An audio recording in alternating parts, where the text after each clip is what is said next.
শাস্ত্র রচনার দুটি উদ্দেশ্য। প্রথমটি হলো সামাজিক ব্যবস্থা এবং সংস্কৃতিকে দৃঢ়ভাবে ধরে রাখা, যাতে পূর্বপুরুষদের দ্বারা আচরিত কর্মের অনুসরণ করা যায়।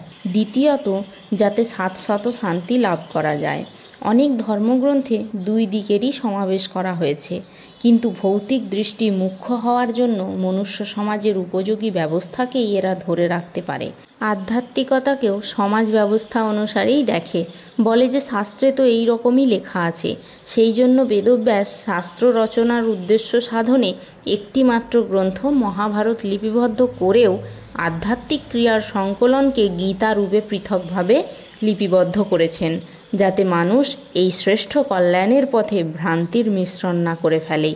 আজকের এই নিবেদন সেই আধ্যাত্মিক মূল্যবোধের সংকলন শ্রীমদ্ভাগবত গীতা। আমাদের আজকের আলোচনা গীতার দিব্যবার্তা সম্পর্কে। দ্বিতীয় অধ্যায় সাংখ্যযোগ। ওম শ্রী পরমাত্মনে নমঃ। গীতার প্রথম অধ্যায়টি গীতারই প্রবেশিকা মাত্র।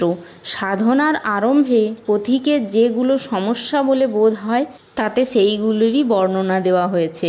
সমস্ত কৌরব ও পাণ্ডব সহ সকলেই যুদ্ধের জন্য প্রস্তুত ছিলেন। শুধু সংশয়ের পাত্র ছিলেন একমাত্র অর্জুন। তিনি অনুরাগীও বটে। ইষ্টের প্রতি অনুরাগী পথিককে ক্ষেত্রজ্ঞের সংঘর্ষের জন্য প্রেরণা প্রদান করেন। অনুরাগই হল আরম্ভিক স্তর। কোনো পথিকের যদি সৎ গৃহস্থ আশ্রমে থেকেও অন্তরাত্মায় গ্লানি বোধ হয়, অশ্রুপাত হয়, কণ্ঠ অবরুদ্ধ হয়ে আসে, তবে জানবে যে এই স্থান থেকেই তার ভজন আরম্ভ হলো। অনুরাগের মধ্যেই সব কিছু নিহিত। এর মধ্যেই সকল ধর্ম, নিয়ম, সৎসঙ্গ ভাব সব কিছুই বিদ্যমান। জয় গুরু। আত্মজ্ঞান সন্ধান চ্যানেলে আপনাদের সবাইকে স্বাগত জানাই। নমস্কার সুপ্রিয় শ্রোতা বন্ধুরা।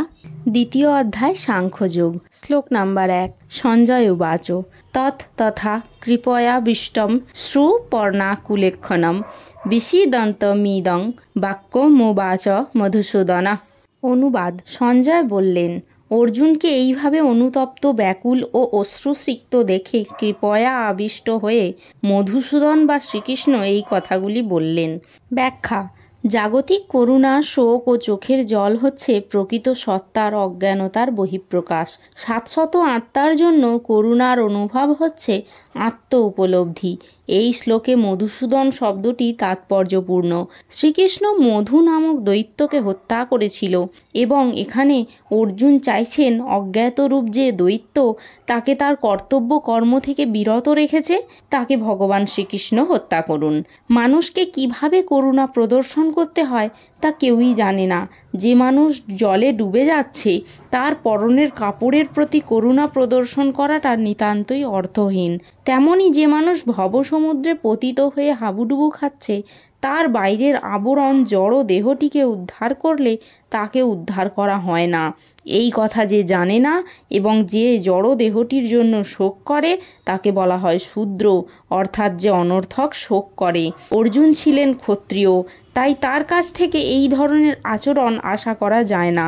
কিন্তু ভগবান শ্রীকৃষ্ণ মানুষের শোক সন্তপ্ত হৃদয়কে শান্ত করতে পারেন, তাই তিনি অর্জুনকে ভগবদ গীতা শোনালেন। গীতার এই অধ্যায়ে জড় দেহ ও চেতন আত্মার সম্বন্ধে বিশদভাবে আলোচনা করার মাধ্যমে পরম নিয়ন্তা ভগবান শ্রীকৃষ্ণ আমাদের বুঝিয়ে দিয়েছেন আমাদের স্বরূপ কি, আমাদের প্রকৃত পরিচয় কি। পরমার্থিক তত্ত্বের উপলব্ধি এবং কর্মফলে নিরাসক্তি ছাড়া এই অনুভূতি হয় না। শ্লোক নাম্বার 2। শ্রী ভগবান উবাচ কুতস্থা কস্মলমিদং বিষমে সমুপস্থিতম অনার্যজুষ্টম স্বর্গম কীর্তি করমর্জুন। অনুবাদ। পুরুষোত্তম শ্রী ভগবান বললেন, প্রিয় অর্জুন, এই ঘোর সংকটময় যুদ্ধস্থলে যারা জীবনের প্রকৃত মূল্য বোঝে না সেই সব অনার্যের মতো শোকানল তোমার হৃদয় কিভাবে প্রজ্বলিত হলো? এই ধরনের মনোভাব তোমাকে স্বর্গলোকে উন্নীত করবে না, পক্ষান্তরে তোমার সমস্ত যশ রাশি বিনষ্ট করবে। ব্যাখ্যা। শ্রীকৃষ্ণ ও পরমেশ্বর ভগবান হচ্ছেন অভিন্ন, তাই সমগ্র ভগবদ্গীতায় তাকে ভগবান বলে সম্বোধন করা হয়েছে। ভগবান হচ্ছেন পরম তত্ত্বের চরম সীমা। পরম তত্ত্বের উপলব্ধির 3টি স্তর রয়েছে। ব্রহ্ম অর্থাৎ নির্বিশেষ সর্বব্যাপ্ত সত্তা, পরমাত্মা অর্থাৎ প্রতিটি জীবের হৃদয়ে বিরাজমান পরমেশ্বরের প্রকাশ, এবং ভগবান অর্থাৎ পরমেশ্বর ভগবান শ্রীকৃষ্ণ। পরম তত্ত্বের এই বিশ্লেষণ সম্বন্ধে শ্রীমদ্ ভাগবতে বলা হয়েছে, যা অদ্বয় জ্ঞান অর্থাৎ এক অদ্বিতীয় বাস্তব বস্তু, জ্ঞানীরা তাকেই পরমার্থ বলেন। সেই পরম তত্ত্ব ব্রহ্ম, পরমাত্মা ও ভগবান এই ত্রিবিধ সংজ্ঞায় অভিব্যক্ত হয়। এই তিনটি চিন্ময় প্রকাশ সূর্যের দৃষ্টান্তের মাধ্যমে বিশ্লেষণ করা যায়। সূর্যেরও তিনটি বিভিন্ন প্রকাশ রয়েছে, যেমন সূর্যরশ্মি, সূর্যগোলক ও সূর্যমণ্ডল। সূর্যরশ্মি সম্বন্ধে জানাটা প্রাথমিক স্তর, সূর্যগোলক সম্বন্ধে জানাটা আরও উচ্চ স্তরের, এবং সূর্যমণ্ডলে প্রবেশ করে সূর্য সম্বন্ধে জানাটা হচ্ছে সর্বোচ্চ। প্রাথমিক স্তরের শিক্ষার্থীরা সূর্য কিরণ সম্বন্ধে জেনেই সন্তুষ্ট থাকে। তার সর্বব্যাপকতা এবং তার নির্বিশেষ রশ্মিচ্ছটা সম্বন্ধে যে জ্ঞান, তাকে তার পরম তত্ত্বের ব্রহ্ম উপলব্ধির সঙ্গে তুলনা করা যেতে পারে। যারা আরও উন্নত স্তরে রয়েছেন তারা সূর্য গোলক সম্বন্ধে অবগত, সেই জ্ঞানকে পরম তত্ত্বের পরমাত্মা উপলব্ধির সঙ্গে তুলনা করা যেতে পারে। এবং যারা সূর্যমণ্ডলের অন্তঃস্থলে প্রবিষ্ট হয়েছেন তাদের জ্ঞান পরম তত্ত্বের সর্বোত্তম সবিশেষ রূপ সম্বন্ধে অবগত হওয়ার সঙ্গে তুলনা করা যেতে পারে।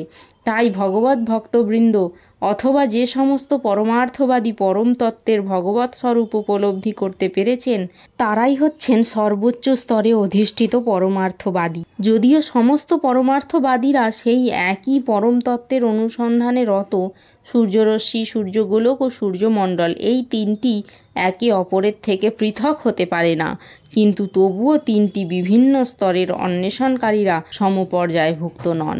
ব্যাসদেবের পিতা পরাশর মুনি ভগবান কথাটির বিশ্লেষণ করেছেন। সমগ্র ঐশ্বর্য, সমগ্র বীর্য, সমগ্র যশ, সমগ্র শ্রী, সমগ্র জ্ঞান ও সমগ্র বৈরাগ্য যার মধ্যে পূর্ণ রূপে বর্তমান, সেই পরম পুরুষ হচ্ছেন ভগবান। অনেক মানুষ রয়েছেন যারা খুব ধনী, অত্যন্ত শক্তিশালী, সুপুরুষ, অত্যন্ত জ্ঞানী ও অত্যন্ত অনাসক্ত, কিন্তু এমন কেউ নেই যার মধ্যে সমগ্র ঐশ্বর্য, সমগ্র বীর্য আদি গুণগুলি পূর্ণরূপে বিরাজমান। কেবল শ্রীকৃষ্ণই তা দাবি করতে পারেন, কারণ তিনি হচ্ছেন পরমেশ্বর ভগবান। কোনো জীবই, এমনকি ব্রহ্মা, শিব অথবা নারায়ণও শ্রীকৃষ্ণের মতন পূর্ণ ঐশ্বর্য সম্পন্ন হতে পারেন না। তাই ব্রহ্ম সংহিতাতে ব্রহ্মা নিজে বলেছেন যে শ্রীকৃষ্ণ হচ্ছেন পরমেশ্বর ভগবান। তার চেয়ে বড় আর কেউ নেই, এমনকি তার সমকক্ষও কেউ নেই। তিনিই হচ্ছেন আদি পুরুষ অথবা গোবিন্দ নামে পরিজ্ঞাত ভগবান, এবং তিনি হচ্ছেন সর্বকারণের পরম কারণ। ভগবানের গুণাবলী ধারণকারী বহু পুরুষ আছেন, কিন্তু শ্রীকৃষ্ণ হচ্ছেন পরম পুরুষ, কারণ তার ঊর্ধ্বে আর কেউ নেই। তিনি হচ্ছেন পরমেশ্বর এবং তার শ্রী বিগ্রহ সচিদানন্দময়। তিনি হচ্ছেন অনাদির আদি পুরুষ গোবিন্দ, এবং তিনিই হচ্ছেন সর্বকারণের কারণ। ভাগবতেও পরমেশ্বর ভগবানের অনেক অবতারের বর্ণনা আছে, কিন্তু সেখানেও বলা হয়েছে শ্রীকৃষ্ণ হচ্ছেন পুরুষোত্তম এবং তার থেকে বহু বহু অবতার ও ঈশ্বর বিস্তার লাভ করে। সমস্ত অবতারেরা হচ্ছেন ভগবানের অংশ অথবা তার অংশের অংশ প্রকাশ, কিন্তু শ্রীকৃষ্ণ হচ্ছেন ভগবান, তিনি স্বয়ং ভগবান। তাই শ্রীকৃষ্ণ হচ্ছেন পরমেশ্বর ভগবানের আদি রূপ, পরম তত্ত্ব এবং পরমাত্মা ও নির্বিশেষ ব্রহ্মের উৎস। ভগবান শ্রীকৃষ্ণের সামনে আত্মীয় পরিজনদের জন্য অর্জুনের এই শোক অত্যন্ত অশোভন। তাই ভগবান আশ্চর্যান্বিত হয়ে ব্যক্ত করেছেন, কুত অর্থাৎ কোথা থেকে। এই ধরনের ভাবপ্রবণতা পুরুষোচিত নয় এবং একজন সুসভ্য আর্যের কাছ থেকে এটি কখনোই আশা করা যায় না। আর্য বলে তাকেই অভিহিত করা হয় যিনি জীবনের মূল্য বোঝেন এবং যার সভ্যতা আধ্যাত্ম উপলব্ধির ভিত্তির ওপর প্রতিষ্ঠিত। যে সমস্ত মানুষ তাদের দেহাত্ম বুদ্ধির দ্বারা পরিচালিত হয় তারা কখনোই উপলব্ধি করতে পারে না যে জীবনের প্রকৃত উদ্দেশ্য হচ্ছে পরম তত্ত্ব বিষ্ণু বা ভগবানকে উপলব্ধি করা। তারা জড় জগতের বহিরঙ্গা রূপের দ্বারা মোহিত হয়, তাই তারা জানে না মুক্তি বলতে কী বোঝায়। জগতের বন্ধন থেকে মুক্ত হবার জ্ঞান যাদের নেই তাদেরকে বলা হয় অনার্য। যদিও অর্জুন ছিলেন ক্ষত্রিয়, তবুও যুদ্ধ করতে অস্বীকার করে। তিনি তার স্বধর্ম থেকে বিচ্যুত হচ্ছিলেন। এই ধরনের কাপুরুষতা অনার্যের কাছ থেকেই কেবল আশা করা যায়। এভাবে কর্তব্য কর্ম থেকে বিচ্যুত হলে আধ্যাত্মিক জীবনে অগ্রসর হওয়া যায় না, এমনকি পার্থিব জগতে কাউকে যশস্বী হওয়ার সুযোগও প্রদান করে না। আত্মীয় স্বজনদের প্রতি অর্জুনের এই তথাকথিত সহানুভূতিকে ভগবান শ্রীকৃষ্ণ অনুমোদন করেননি। শ্লোক নাম্বার 3। ক্লৈব্যম মা স্মম গম পার্থ নৈ তত্ত্বযুপপদ্যতে ক্ষুদ্রং হৃদয় দৌর্বল্যং তত্ত্বতিষ্ঠ পরন্তপ। অনুবাদ: হে পার্থ, এই সম্মানহানিকর ক্লীবত্বের বশবর্তী হইও না। এই ধরনের আচরণ তোমার পক্ষে অনুচিত। হে পরন্তপ, হৃদয়ের এই ক্ষুদ্র দুর্বলতা পরিত্যাগ করে তুমি উঠে দাঁড়াও। ব্যাখ্যা: অর্জুন ছিলেন শ্রীকৃষ্ণের পিতা বসুদেবের ভগিনী পৃথার পুত্র, তাই তাকে এখানে পার্থ নামে সম্বোধন করে শ্রীকৃষ্ণ তার সঙ্গে আত্মীয়তার কথা মনে করিয়ে দিচ্ছেন। ক্ষত্রিয়ের সন্তান যদি যুদ্ধ করতে অস্বীকার করে তখন বুঝতে হবে সে কেবল নামেই ক্ষত্রিয়। তেমনি ব্রাহ্মণের সন্তান যখন অধার্মিক হয় তখন বুঝতে হবে সে কেবল নামেই ব্রাহ্মণ। এই ধরনের ব্রাহ্মণ ও ক্ষত্রিয়রা তাদের পিতার অযোগ্য সন্তান। তাই শ্রীকৃষ্ণ চাননি অর্জুন অযোগ্য ক্ষত্রিয় সন্তান বলে কুখ্যাত হোক। অর্জুন ছিলেন শ্রীকৃষ্ণের সবচেয়ে অন্তরঙ্গ বন্ধু এবং শ্রীকৃষ্ণ তার রথের সারথি হয়ে নিজেই তাকে পরিচালিত করছিলেন। কিন্তু এই সমস্ত সুযোগ সুবিধা থাকা সত্ত্বেও যদি অর্জুন যুদ্ধ না করে তবে তা হবে নিতান্ত অখ্যাতির বিষয়। তাই শ্রীকৃষ্ণ তাকে বললেন এই রকম আচরণ করা তার পক্ষে অশোভন। অর্জুন যুক্তি দেখিয়েছিলেন অত্যন্ত সম্মানীয় ভীষ্ম এবং নিজের আত্মীয়দের প্রতি উদার মনোভাব হেতু তিনি যুদ্ধক্ষেত্র পরিত্যাগ করবেন। কিন্তু শ্রীকৃষ্ণ তাকে বুঝিয়েছিলেন এই ধরনের মহানুভবতা হৃদয়ের দুর্বলতা ছাড়া আর কিছুই নয়। এই ধরনের ভ্রান্ত মহানুভবতাকে মহাজনরা কখনোই অনুমোদন করেননি। সুতরাং শ্রীকৃষ্ণের পরিচালনায় অর্জুনের মতো পুরুষের এই ধরনের মহানুভবতা অথবা তথাকথিত অহিংসা পরিত্যাগ করা উচিত। শ্লোক নাম্বার 4। অর্জুন উবাচ কথং ভীষ্মহং সংখ্যে দ্রোণং চ মধুসূদন ঈশুভি প্রতিযোৎসামি পূজার্হা বরিসূদন। অনুবাদ: অর্জুন বললেন, হে অরিসূদন, হে মধুসূদন, এই যুদ্ধক্ষেত্রে ভীষ্ম ও দ্রোণের মতো পরম পূজনীয় ব্যক্তিদের কেমন করে আমি বাণের দ্বারা প্রতিদ্বন্দ্বিতা করব? ব্যাখ্যা: পিতামহ ভীষ্ম ও শিক্ষক দ্রোণাচার্যের মতো গুরুজনরা সর্বদাই পূজনীয়। এমনকি যদিও তারা আক্রমণও করেন তবুও তাদের প্রতি আক্রমণ করা উচিত নয়। সাধারণ শিষ্টাচার হচ্ছে যে গুরুজনদের প্রতি এমনকি মৌখিক তর্কযুদ্ধ করাও উচিত নয়। এমনকি তাদের আচরণ যদি কখনো কখনো রূঢ়ও হয় তবুও তাদের প্রতি রূঢ়ভাবে আচরণ করা উচিত নয়। তাহলে তাদের বিরুদ্ধে প্রতি আক্রমণ করা অর্জুনের পক্ষে কি করে সম্ভব? শ্রীকৃষ্ণ কি কখনো তার পিতামহ উগ্রসেন অথবা তার গুরুদেব শান্তিপুনি মুনিকে আক্রমণ করতে সমর্থ হবেন? অর্জুন যুদ্ধ থেকে বিরত হবার জন্য শ্রীকৃষ্ণকে এই রকম যুক্তিও প্রদর্শন করলেন। শ্লোক নাম্বার 5। গুরুন হত্যা হি মহানুভবান শ্রেয় ভক্তুং ভৈক্ষম ওপি ইহ লোকে হত্যা অর্থ কামান তু গুরুন ইহ এব ভুঞ্জীয় ভোগান রুধির প্রদিগ্ধান। অনুবাদ: আমার মহানুভব শিক্ষাগুরুদের জীবনহানি করে এই জগৎ ভোগ করার থেকে বরং ভিক্ষা করে জীবন ধারণ করা ভালো। তারা পার্থিব বস্তুর অভিলাষী হলেও আমার গুরুজন। তাদের হত্যা করা হলে যুদ্ধলব্ধ সমস্ত ভোগ্যবস্তু তাদের রক্ত মাখা হবে। ব্যাখ্যা: শাস্ত্র নীতি অনুসারে যে গুরু জঘন্য কার্যে লিপ্ত হয়েছে এবং ভালো মন্দের বিচারবোধ হারিয়ে ফেলেছে তাকে পরিত্যাগ করা উচিত। দুর্যোধনের কাছ থেকে অর্থ সাহায্য পেতেন বলে ভীষ্ম ও দ্রোণ তার পক্ষ অবলম্বন করতে বাধ্য হয়েছিলেন। যদিও কেবলমাত্র আর্থিক সাহায্য পাবার ফলে দুর্যোধনের পক্ষে যোগ দেয়া তাদের উচিত হয়নি, এই অনুচিত কার্য করার ফলে তারা পাণ্ডবদের পরমারাধ্য শিক্ষাগুরুর পদের মর্যাদা থেকে বিচ্যুত হয়েছেন।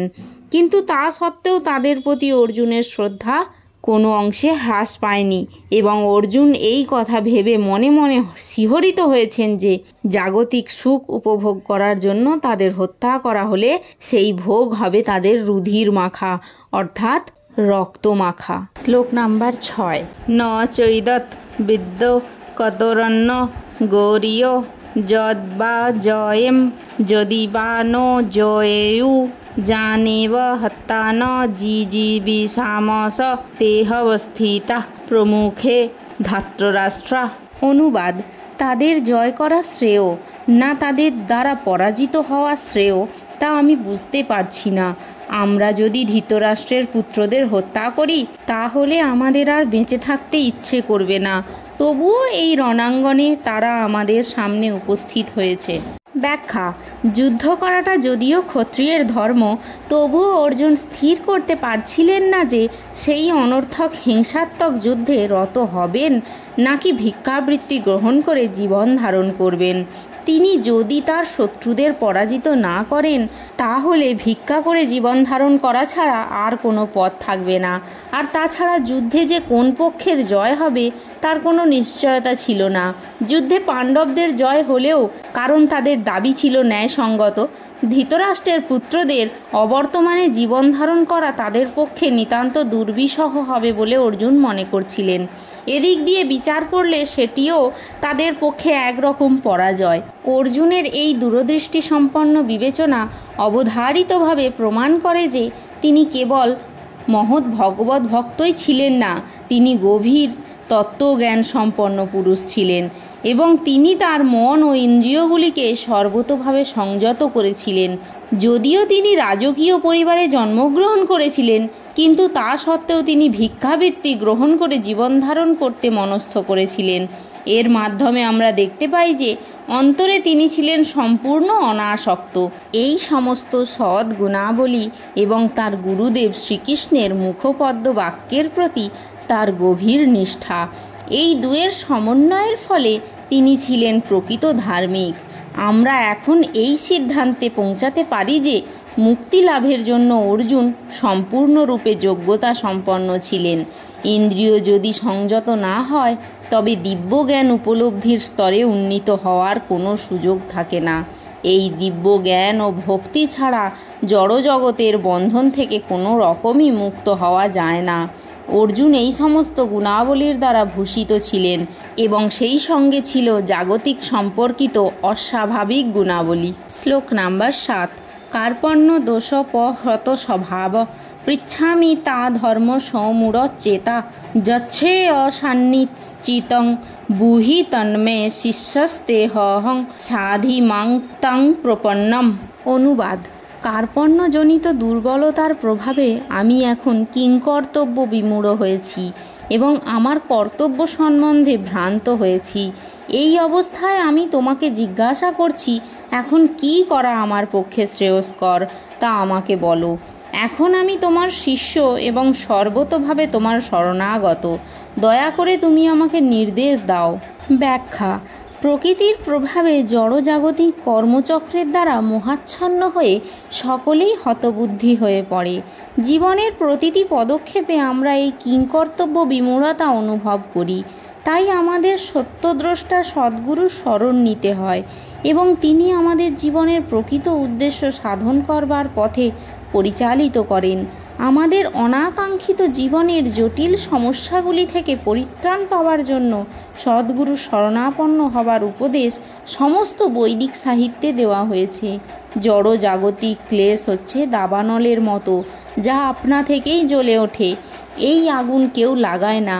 ঠিক তেমনই জগতের এমনই অবস্থা যে জীবনের কিংকর্তব্য বিমূঢ়তা আপনা থেকেই আবির্ভূত হয়। এই প্রকার বিভ্রান্তি আমরা না চাইলেও এসে যায়। কেউ আগুন চায় না, তবুও আগুন জ্বলতে থাকে এবং তার ফলে আমরা হতবুদ্ধি হয়ে পড়ি। বৈদিক সাহিত্য তাই উপদেশ দিচ্ছে যে জীবনের কিংকর্তব্য বিমূঢ়তা সমাধানের জন্য এবং সেই সমাধানের বিজ্ঞান হৃদয়ঙ্গম করবার জন্য গুরু পরম্পরার ধারায় ভগবত তত্ত্বজ্ঞান লাভ করেছেন যে সদ্গুরু, তার শরণাপন্ন হতে হবে। যে ব্যক্তি সদ্গুরু তিনি সর্ববিষয়ে পারদর্শী। তাই জড় জগতের মোহের দ্বারা আবদ্ধ না থেকে সদ্গুরুর শরণাপন্ন হওয়া উচিত।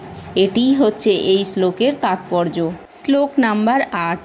ন হি প্রপশ্যামি মমাপনুদত্তা যচ্ছ ক মুচ্ছ শনমিন্দ্রিয়াণম অবাপ্য ভূমাবশ পত্নমৃদ্ধং রাজ্যং সুরানামপি চাধিপতম।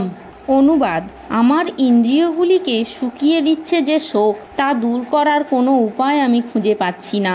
এমনকি স্বর্গের দেবতাদের মতো আধিপত্য নিয়ে সমৃদ্ধশালী প্রতিদ্বন্দ্বিতাবিহীন রাজ্য এই পৃথিবীতে লাভ করলেও আমার এই শোকের বিনাশ হবে না। ব্যাখ্যা: অর্জুন যদিও তার মতকে সুপ্রতিষ্ঠিত করবার প্রয়াসে ধর্মগত ও নীতিগত যুক্তির অবতারণা করছিলেন, কিন্তু তবুও যেন তিনি তার গুরু শ্রীকৃষ্ণের সাহায্য ছাড়া তার প্রকৃত সমস্যার সমাধান করতে পারছিলেন না। তিনি বুঝতে পারছিলেন যে সমস্যা তার সমস্ত সত্তাকে দগ্ধ করছিল। তার তথাকথিত জ্ঞানের সাহায্যে তিনি সেই সমস্যার সমাধান করতে পারবেন না। তাই তিনি ভগবান শ্রীকৃষ্ণকে গুরুরূপে বরণ করে তার শরণাপন্ন হলেন। কেতাবী বিদ্যা, পাণ্ডিত্য, উচ্চ পদ আদি জীবনের প্রকৃত সমস্যার সমাধান কখনোই করতে পারে না। শ্রীকৃষ্ণের মতো গুরুর কৃপার ফলেই কেবল সেই সমস্ত সমস্যার সমাধান হয়। তাই সিদ্ধান্ত হচ্ছে, যে গুরু সর্বতোভাবে কৃষ্ণ চেতনার অমৃত আস্বাদন করেছেন তিনিই হচ্ছেন সদ্গুরু। কেননা তিনিই কেবল পারেন মানব জীবনের সমস্ত সমস্যার সমাধান করতে। শ্রীচৈতন্য মহাপ্রভু বলেছেন, যিনি কৃষ্ণ তত্ত্ববেত্তা তিনি ব্রাহ্মণই হন বা শূদ্রই হন, তিনিই কেবল পারেন গুরু হতে। সুতরাং তত্ত্বজ্ঞানী না হলে সদ্গুরু হওয়া কখনোই সম্ভব নয়। বৈদিক শাস্ত্রেও বলা হয়েছে, সমস্ত বৈদিক জ্ঞান সম্পন্ন ব্রাহ্মণ যদি বৈষ্ণব না হন অথবা যদি তিনি কৃষ্ণ তত্ত্ববেত্তা না হন তবে তিনি গুরু হবার যোগ্য নন। কিন্তু যদি নিজ কুলোদ্ভূত চণ্ডাল কৃষ্ণ তত্ত্বজ্ঞান সম্পন্ন বৈষ্ণব হন তবে তিনি গুরু হতে পারেন। জন্ম, মৃত্যু, জরা ও ব্যাধি এই চতুর্বিধ সমস্যা জড় অস্তিত্বকে সর্বদাই জর্জরিত করছে এবং ধনৈশ্বর্যের সঞ্চয় অথবা অর্থনৈতিক উন্নতির মাধ্যমে কখনোই এই সমস্যার সমাধান করা সম্ভব নয়। পৃথিবীর অনেক দেশ সব রকম জাগতিক সুখ স্বাচ্ছন্দ্যে পরিপূর্ণ। সেই সমস্ত দেশ চরম অর্থনৈতিক উন্নতি লাভ করে ধনৈশ্বর্যে পরিপূর্ণ হয়ে উঠেছে, কিন্তু তা সত্ত্বেও সেখানে জড় জীবনের যে সমস্ত সমস্যা তা কোনো অংশেই লাঘব হয়নি। নানাভাবে তারা শান্তি পাওয়ার চেষ্টা করছে, কিন্তু তাদের সেই সমস্ত প্রচেষ্টা সম্পূর্ণভাবে ব্যর্থ হচ্ছে। কারণ শান্তি লাভ করার একমাত্র উপায় হচ্ছে ভগবান শ্রীকৃষ্ণের উপদেশ গ্রহণ করা, অর্থাৎ ভগবদ্গীতা ও শ্রীমদ্ভাগবতের উপদেশ গ্রহণ করা, অথবা শ্রীকৃষ্ণের যথার্থ প্রতিনিধি সদ্গুরুর শরণ গ্রহণ করা। যদি অর্থনৈতিক উন্নতি এবং জাগতিক সুখ স্বাচ্ছন্দ্য মানুষকে পারিবারিক, সামাজিক, জাতীয় অথবা আন্তর্জাতিক প্রমত্ততা জনিত শোক থেকে উদ্ধার করতে পারত, তবে অর্জুন বলতেন না যে প্রতিদ্বন্দ্বিতাবিহীন পৃথিবীর সাম্রাজ্য অথবা স্বর্গলোকের আধিপত্য লাভ করলেও তিনি শোকমুক্ত হতে পারবেন না। তাই তিনি কৃষ্ণ ভাবনার আশ্রয় অবলম্বন করেছিলেন এবং সুখ ও শান্তি লাভের সেটিই হচ্ছে পন্থা। অর্থনৈতিক উন্নতি এবং জড় জগতের ওপর আধিপত্য প্রকৃতির অঙ্গুলি হেলনের মুহূর্তের মধ্যেই ধূলিসাৎ হয়ে যেতে পারে। মানুষের গ্রহান্তরে যাবার আপ্রাণ প্রচেষ্টা যেমন চাঁদে যাবার জন্য অনুসন্ধান করছে, তাও প্রকৃতির একঘাতে সর্বতোভাবে বিনষ্ট হয়ে যেতে পারে। ভগবদ্গীতায় তা প্রতিপন্ন হয়েছে। সমস্ত পুণ্যকর্মের ফল শেষ হয়ে গেলে চরম সুখ ও সমৃদ্ধিপূর্ণ জীবন থেকে নিতান্তই নিম্ন স্তরের জীবনে পতিত হতে হয়। অনেক রাজনীতিবিদ এইভাবেই অধঃপতিত হয়েছে এবং এই ধরনের অধঃপতন কেবল দুঃখের কারণ হয়েই দাঁড়ায়। তাই আমরা যদি আমাদের মঙ্গলের জন্য সর্ববিধ শোকের নিরসন করতে চাই তবে আমাদের অর্জুনের মতো ভগবান শ্রীকৃষ্ণের শরণাপন্ন হতে হবে। সুতরাং অর্জুন যেমন শ্রীকৃষ্ণকে তার সমস্ত সমস্যার সমাধান করতে অনুরোধ করেছিলেন, প্রতিটি মানুষেরই উচিত সেইভাবে ভগবানের শরণাগত হওয়া। সেটিই হচ্ছে কৃষ্ণ ভাবনামৃতের পন্থা। শ্লোক নাম্বার 9। সঞ্জয় উবাচ एव मुक्ता ऋषिकेशं गुडाकेशः परन्तप न যৎসে ইতি গোবিন্দম উক্তা তু সিং বহুবহ। অনুবাদ: সঞ্জয় বললেন, এইভাবে মনোভাব ব্যক্ত করে গুড়াকেশ অর্জুন তখন ঋষিকেশকে বললেন, হে গোবিন্দ, আমি যুদ্ধ করব না, এই বলে তিনি মৌন হলেন। ব্যাখ্যা: ধৃতরাষ্ট্র যখন শুনলেন অর্জুন যুদ্ধ না করে ভিক্ষাবৃত্তি গ্রহণ করে জীবন ধারণ করবেন, তখন তিনি মনে মনে খুবই আনন্দিত হয়েছিলেন। কিন্তু তাকে নিরাশ করার জন্য মানসে সঞ্জয় তাকে জানিয়ে দিলেন অর্জুন হচ্ছে পরন্তপ, অর্থাৎ শত্রু বিনাশকারী। যদিও অর্জুন পারিবারিক বন্ধনের মোহের বশবর্তী হয়ে সাময়িকভাবে মহাচ্ছন্ন হয়ে পড়েছিলেন, কিন্তু তারপরই তিনি পরম গুরু ভগবান শ্রীকৃষ্ণের চরণে আত্মনিবেদন করে তার শিষ্যত্ব বরণ করেছিলেন। এর থেকে বোঝা যায় অর্জুন শীঘ্রই পারিবারিক বন্ধনের মোহ থেকে মুক্ত হয়ে আত্মজ্ঞান বা কৃষ্ণ ভাবনামৃত লাভ করবেন এবং ভগবানের নির্দেশে সেই যুদ্ধে রত হয়ে নির্মমভাবে শত্রু সংহার করবেন। এভাবে ক্ষণস্থায়ী যে আশার আনন্দে ধৃতরাষ্ট্রের বুক ভরে উঠেছিল, তা অচিরেই অন্তর্হিত হল। শ্লোক নাম্বার 10।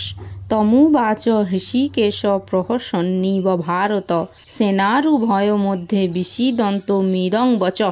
অনুবাদ: হে ভরতবংশীয় ধৃতরাষ্ট্র, সেই সময় স্মিত হেসে শ্রীকৃষ্ণ উভয় পক্ষের সৈন্যদের মাঝখানে বিষাদগ্রস্ত অর্জুনকে এই কথা বললেন।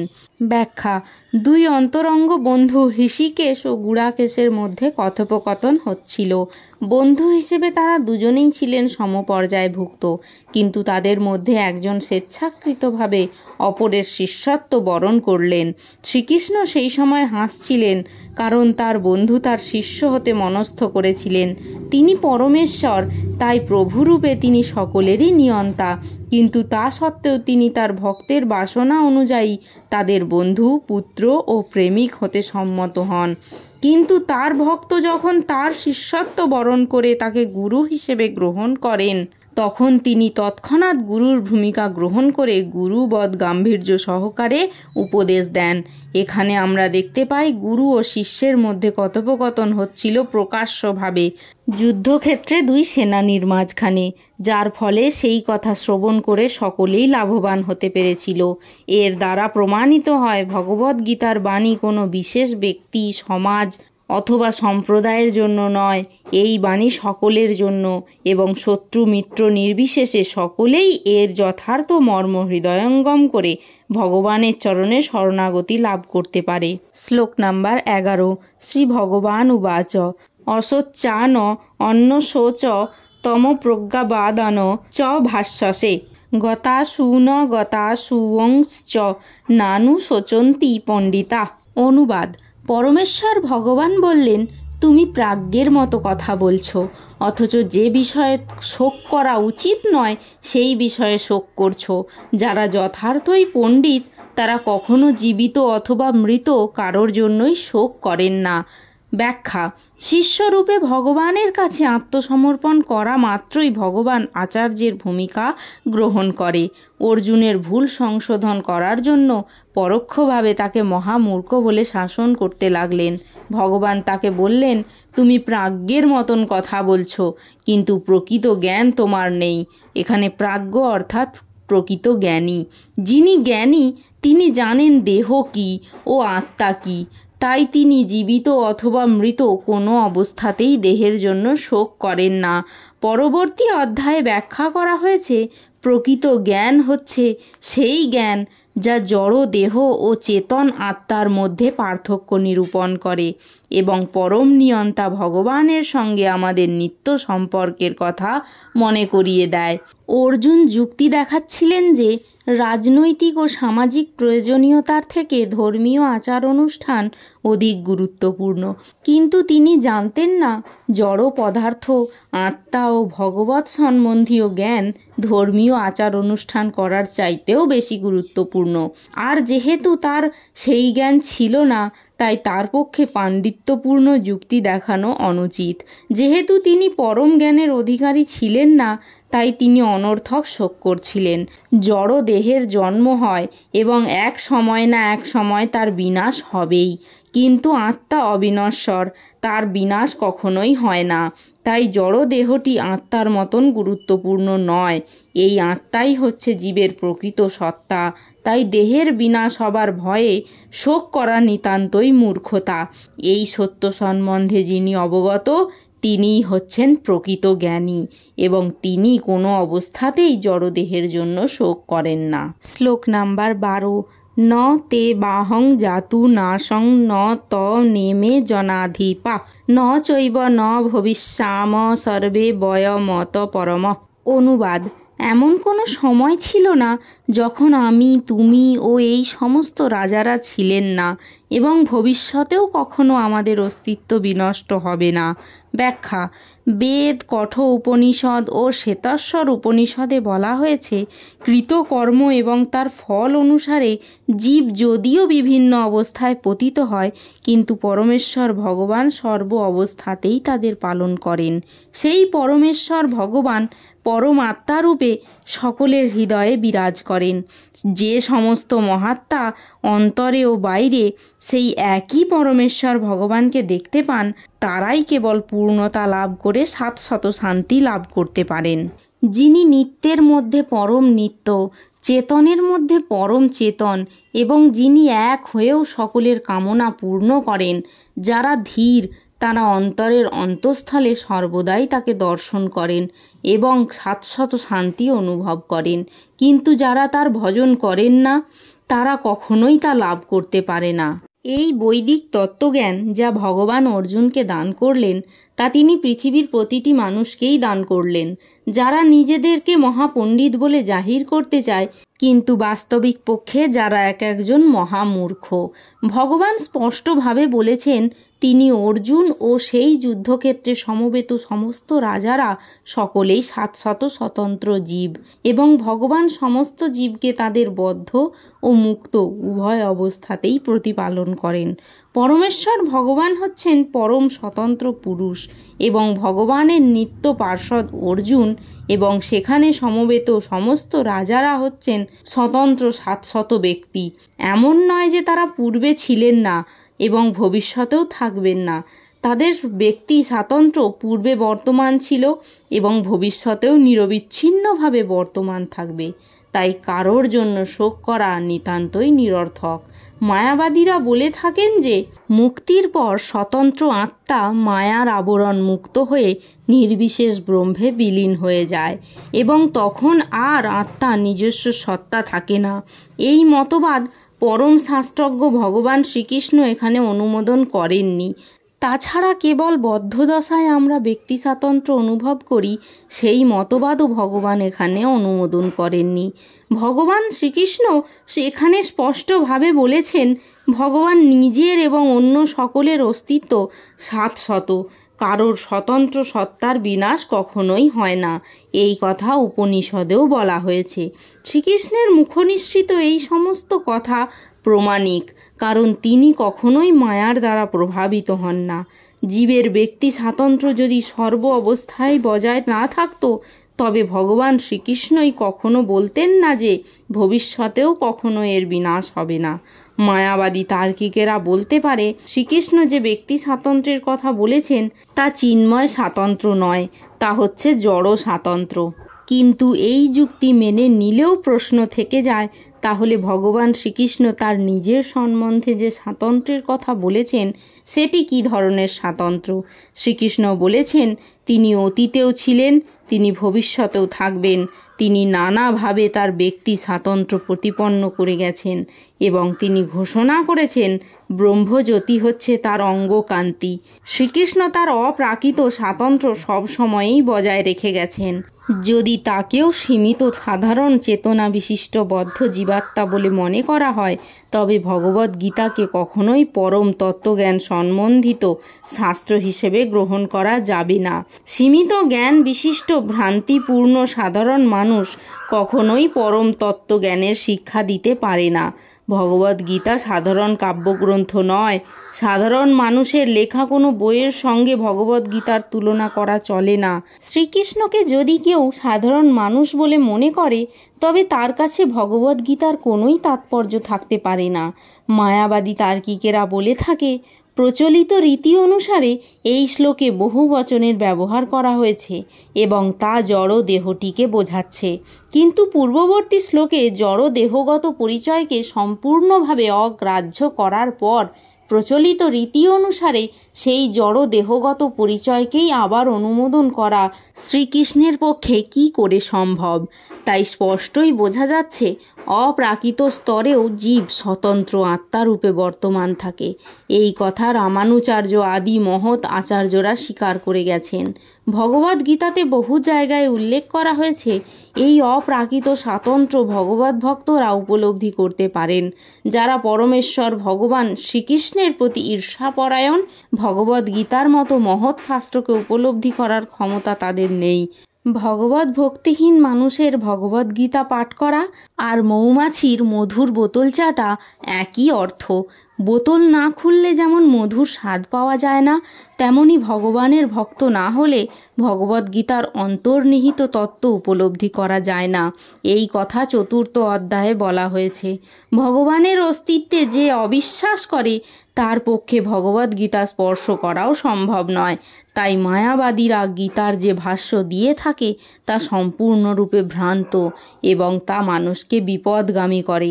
তাই শ্রীচৈতন্য মহাপ্রভু মায়াবাদীদের ভাষ্য পড়তে অথবা শুনতে নিষেধ করে গেছেন, কারণ মায়াবাদী ভাষ্যের দ্বারা একবার প্রভাবিত হলে গীতার অন্তর্নিহিত তত্ত্বকে আর উপলব্ধি করতে পারা যায় না। যদি ব্যক্তি স্বাতন্ত্র্য অভিজ্ঞতালব্ধ বিশ্বব্রহ্মাণ্ডকে উল্লেখ করে, তাহলে ভগবান শ্রীকৃষ্ণের উপদেশের কোনো আবশ্যকতা থাকে না। স্বতন্ত্র আত্মার বহুবচন ও ভগবান চিরন্তন সত্য এবং তা বেদে প্রতিপন্ন হয়েছে, যা উপরেও উল্লেখ করা হয়েছে। শ্লোক নাম্বার 13। দেহি ন অস্মিন যথা দেহে কৌমারম যৌবনম জরা তথা দেহান্তর প্রাপ্তি ধীর তত্র মুহ্যতি। অনুবাদ: দেহীর দেহ যেভাবে কৌমার, যৌবন ও জরার মাধ্যমে তার রূপ পরিবর্তন করে চলে, মৃত্যুকালে তেমনি ওই দেহী অর্থাৎ আত্মা এক দেহ থেকে অন্য দেহের দেহান্তরিত হয়। স্থিতপ্রজ্ঞ পণ্ডিতেরা কখনো এই পরিবর্তনে মুহ্যমান হন না। ব্যাখ্যা: যেহেতু প্রত্যেকটি জীব হচ্ছে একটি স্বতন্ত্র আত্মা, কিন্তু প্রতি মুহূর্তেই প্রত্যেকে তার দেহ পরিবর্তন করে চলেছে। তার ফলে কখনো সে শিশু, কখনো কিশোর, কখনো যুবক এবং কখনো বৃদ্ধ, এইভাবে সে নানা রূপ ধারণ করছে। কিন্তু জীবের প্রকৃত সত্তা আত্মার কোনো পরিবর্তন হয় না। এক সময় দেহটি যখন অকেজো হয়ে যায়, তখন আত্মা সেই দেহ ত্যাগ করে অন্য দেহ ধারণ করে। মৃত্যুর পর জড় অথবা চিন্ময় আর একটি দেহ প্রাপ্ত হওয়া যখন অবশ্যম্ভাবী, তখন ভীষ্ম, দ্রোণাচার্য আদি আত্মীয় পরিজনের জন্য শোক করা অর্জুনের পক্ষে নিতান্তই নিরর্থক। বরং তাদের মৃত্যুর কথা ভেবে শোক করার পরিবর্তে তারা আনন্দিত হওয়া উচিত ছিল, কারণ মৃত্যু হলে তারা তাদের জরাগ্রস্ত বৃদ্ধ দেহ ত্যাগ করে নতুন দেহ প্রাপ্ত হবেন এবং নবশক্তি লাভ করবেন। পূর্ব কৃতকর্মের ফল অনুসারে জীব নতুন দেহ প্রাপ্ত হয় এবং নানা রকম সুখ ও দুঃখ ভোগ করে থাকে। তাই ভীষ্ম ও দ্রোণের মতন মহাত্মারা যে দেহ ত্যাগ করার পর জড় জগতের বন্ধন থেকে মুক্ত হয়ে ভগবদ্ধাম বৈকুণ্ঠে ফিরে যাবেন অথবা স্বর্গলোকে দিব্য দেহ প্রাপ্ত হয়ে নানা রকম সুখ ভোগ করবেন, সেই বিষয়ে কোনো সন্দেহ নেই। সুতরাং তাদের মৃত্যুতে শোক করার কোনো কারণই ছিল না। যে মানুষ জীবাত্মা ও পরমাত্মার স্বরূপ এবং পরা ও অপরা উভয় প্রকৃতির সম্পর্কে সম্পূর্ণভাবে অবগত, তাকে বলা হয় ধীর। এই প্রকার মানুষ জড় দেহের পরিবর্তনের জন্য কখনো শোক করেন না। আত্মাকে খণ্ড খণ্ড অংশে বিভক্ত করা যায় না। এই যুক্তিতে আত্মা ও পরমাত্মার একত্ব সম্বন্ধে মায়াবাদীদের যে মতবাদ তা গ্রহণযোগ্য নয়। পরমাত্মাকে খণ্ড খণ্ড করে বিভক্ত করার ফলে যদি জীবাত্মার উদ্ভব হতো তবে পরমাত্মা হতেন পরিবর্তনশীল, কিন্তু এই সিদ্ধান্ত পরমাত্মা যে অপরিবর্তনীয় তার পরিপন্থী। গীতাতে ভগবান বলেছেন পরমেশ্বরের অংশ জীবাত্মা সনাতন এবং তাকে বলা হয় খর, অর্থাৎ তার জড়া প্রকৃতিতে পতিত হবার প্রবণতা থাকে। জীবাত্মা পরমাত্মারই অংশ এবং জড়বন্ধন থেকে মুক্ত হবার পরেও সে পরমাত্মার অংশ রূপেই বর্তমান থাকে। তবে মুক্ত হবার পর সে সৎ, চিদ ও আনন্দময় দেহ প্রাপ্ত হয়ে ভগবত ধামে ভগবানের সাহচর্য লাভ করে। জলে যখন আকাশের প্রতিফলন দেখা যায় তখন তাতে সূর্য, চন্দ্র এমনকি তারাদেরও পর্যন্ত দেখা যায়। তারাগুলিকে জীবাত্মার সঙ্গে তুলনা করা চলে এবং সূর্য অথবা চন্দ্রকে পরমেশ্বরের সঙ্গে তুলনা করা চলে। অর্জুন হচ্ছেন স্বতন্ত্র অনুচৈতন্য বিশিষ্ট জীবাত্মা এবং বিভু চৈতন্য পরমাত্মা হচ্ছেন ভগবান শ্রীকৃষ্ণ। জীবাত্মা ও পরমাত্মা সমপর্যায়ভুক্ত নয়। চতুর্থ অধ্যায়ের প্রথমেই তা আমরা দেখতে পাব। অর্জুন যদি শ্রীকৃষ্ণের সমপর্যায়ভুক্ত হতেন এবং শ্রীকৃষ্ণ অর্জুনের ঊর্ধ্বতন না হতেন তাহলে তাদের মধ্যে গুরু শিষ্যের সম্পর্ক গড়ে ওঠা কখনোই সম্ভব হতো না। তারা দুজনেই যদি মায়ার দ্বারা মোহাচ্ছন্ন হতেন তাহলে একজন উপদেষ্টা এবং অন্যজন উপদেশ গ্রহণকারী হওয়ার কোনো প্রয়োজন ছিল না। এই প্রকার উপদেশ অর্থহীন হয়ে পড়ে, কারণ মায়ার দ্বারা কবলিত কেউ প্রমাণিক উপদেষ্টা হতে পারে না। এই অবস্থায় আমাদের স্বীকার করতেই হবে যে শ্রীকৃষ্ণ হচ্ছেন পরমেশ্বর ভগবান, যিনি জীব থেকে অতি ঊর্ধ্বে অবস্থিত, আর অর্জুন হচ্ছে বিস্মরণশীল আত্মা যে মায়ার দ্বারা মোহিত। শ্লোক নাম্বার 14। মাত্রা স্পর্শা তু কৌন্তেয় শীত উষ্ণ সুখ দুঃখদা আগম আপায়িন অনিত্যাতান তিতিক্ষস্য ভারত। অনুবাদ: হে কৌন্তেয়, ইন্দ্রিয়ের সঙ্গে বিষয়ের সংযোগের ফলে অনিত্য সুখ ও দুঃখের অনুভব হয়।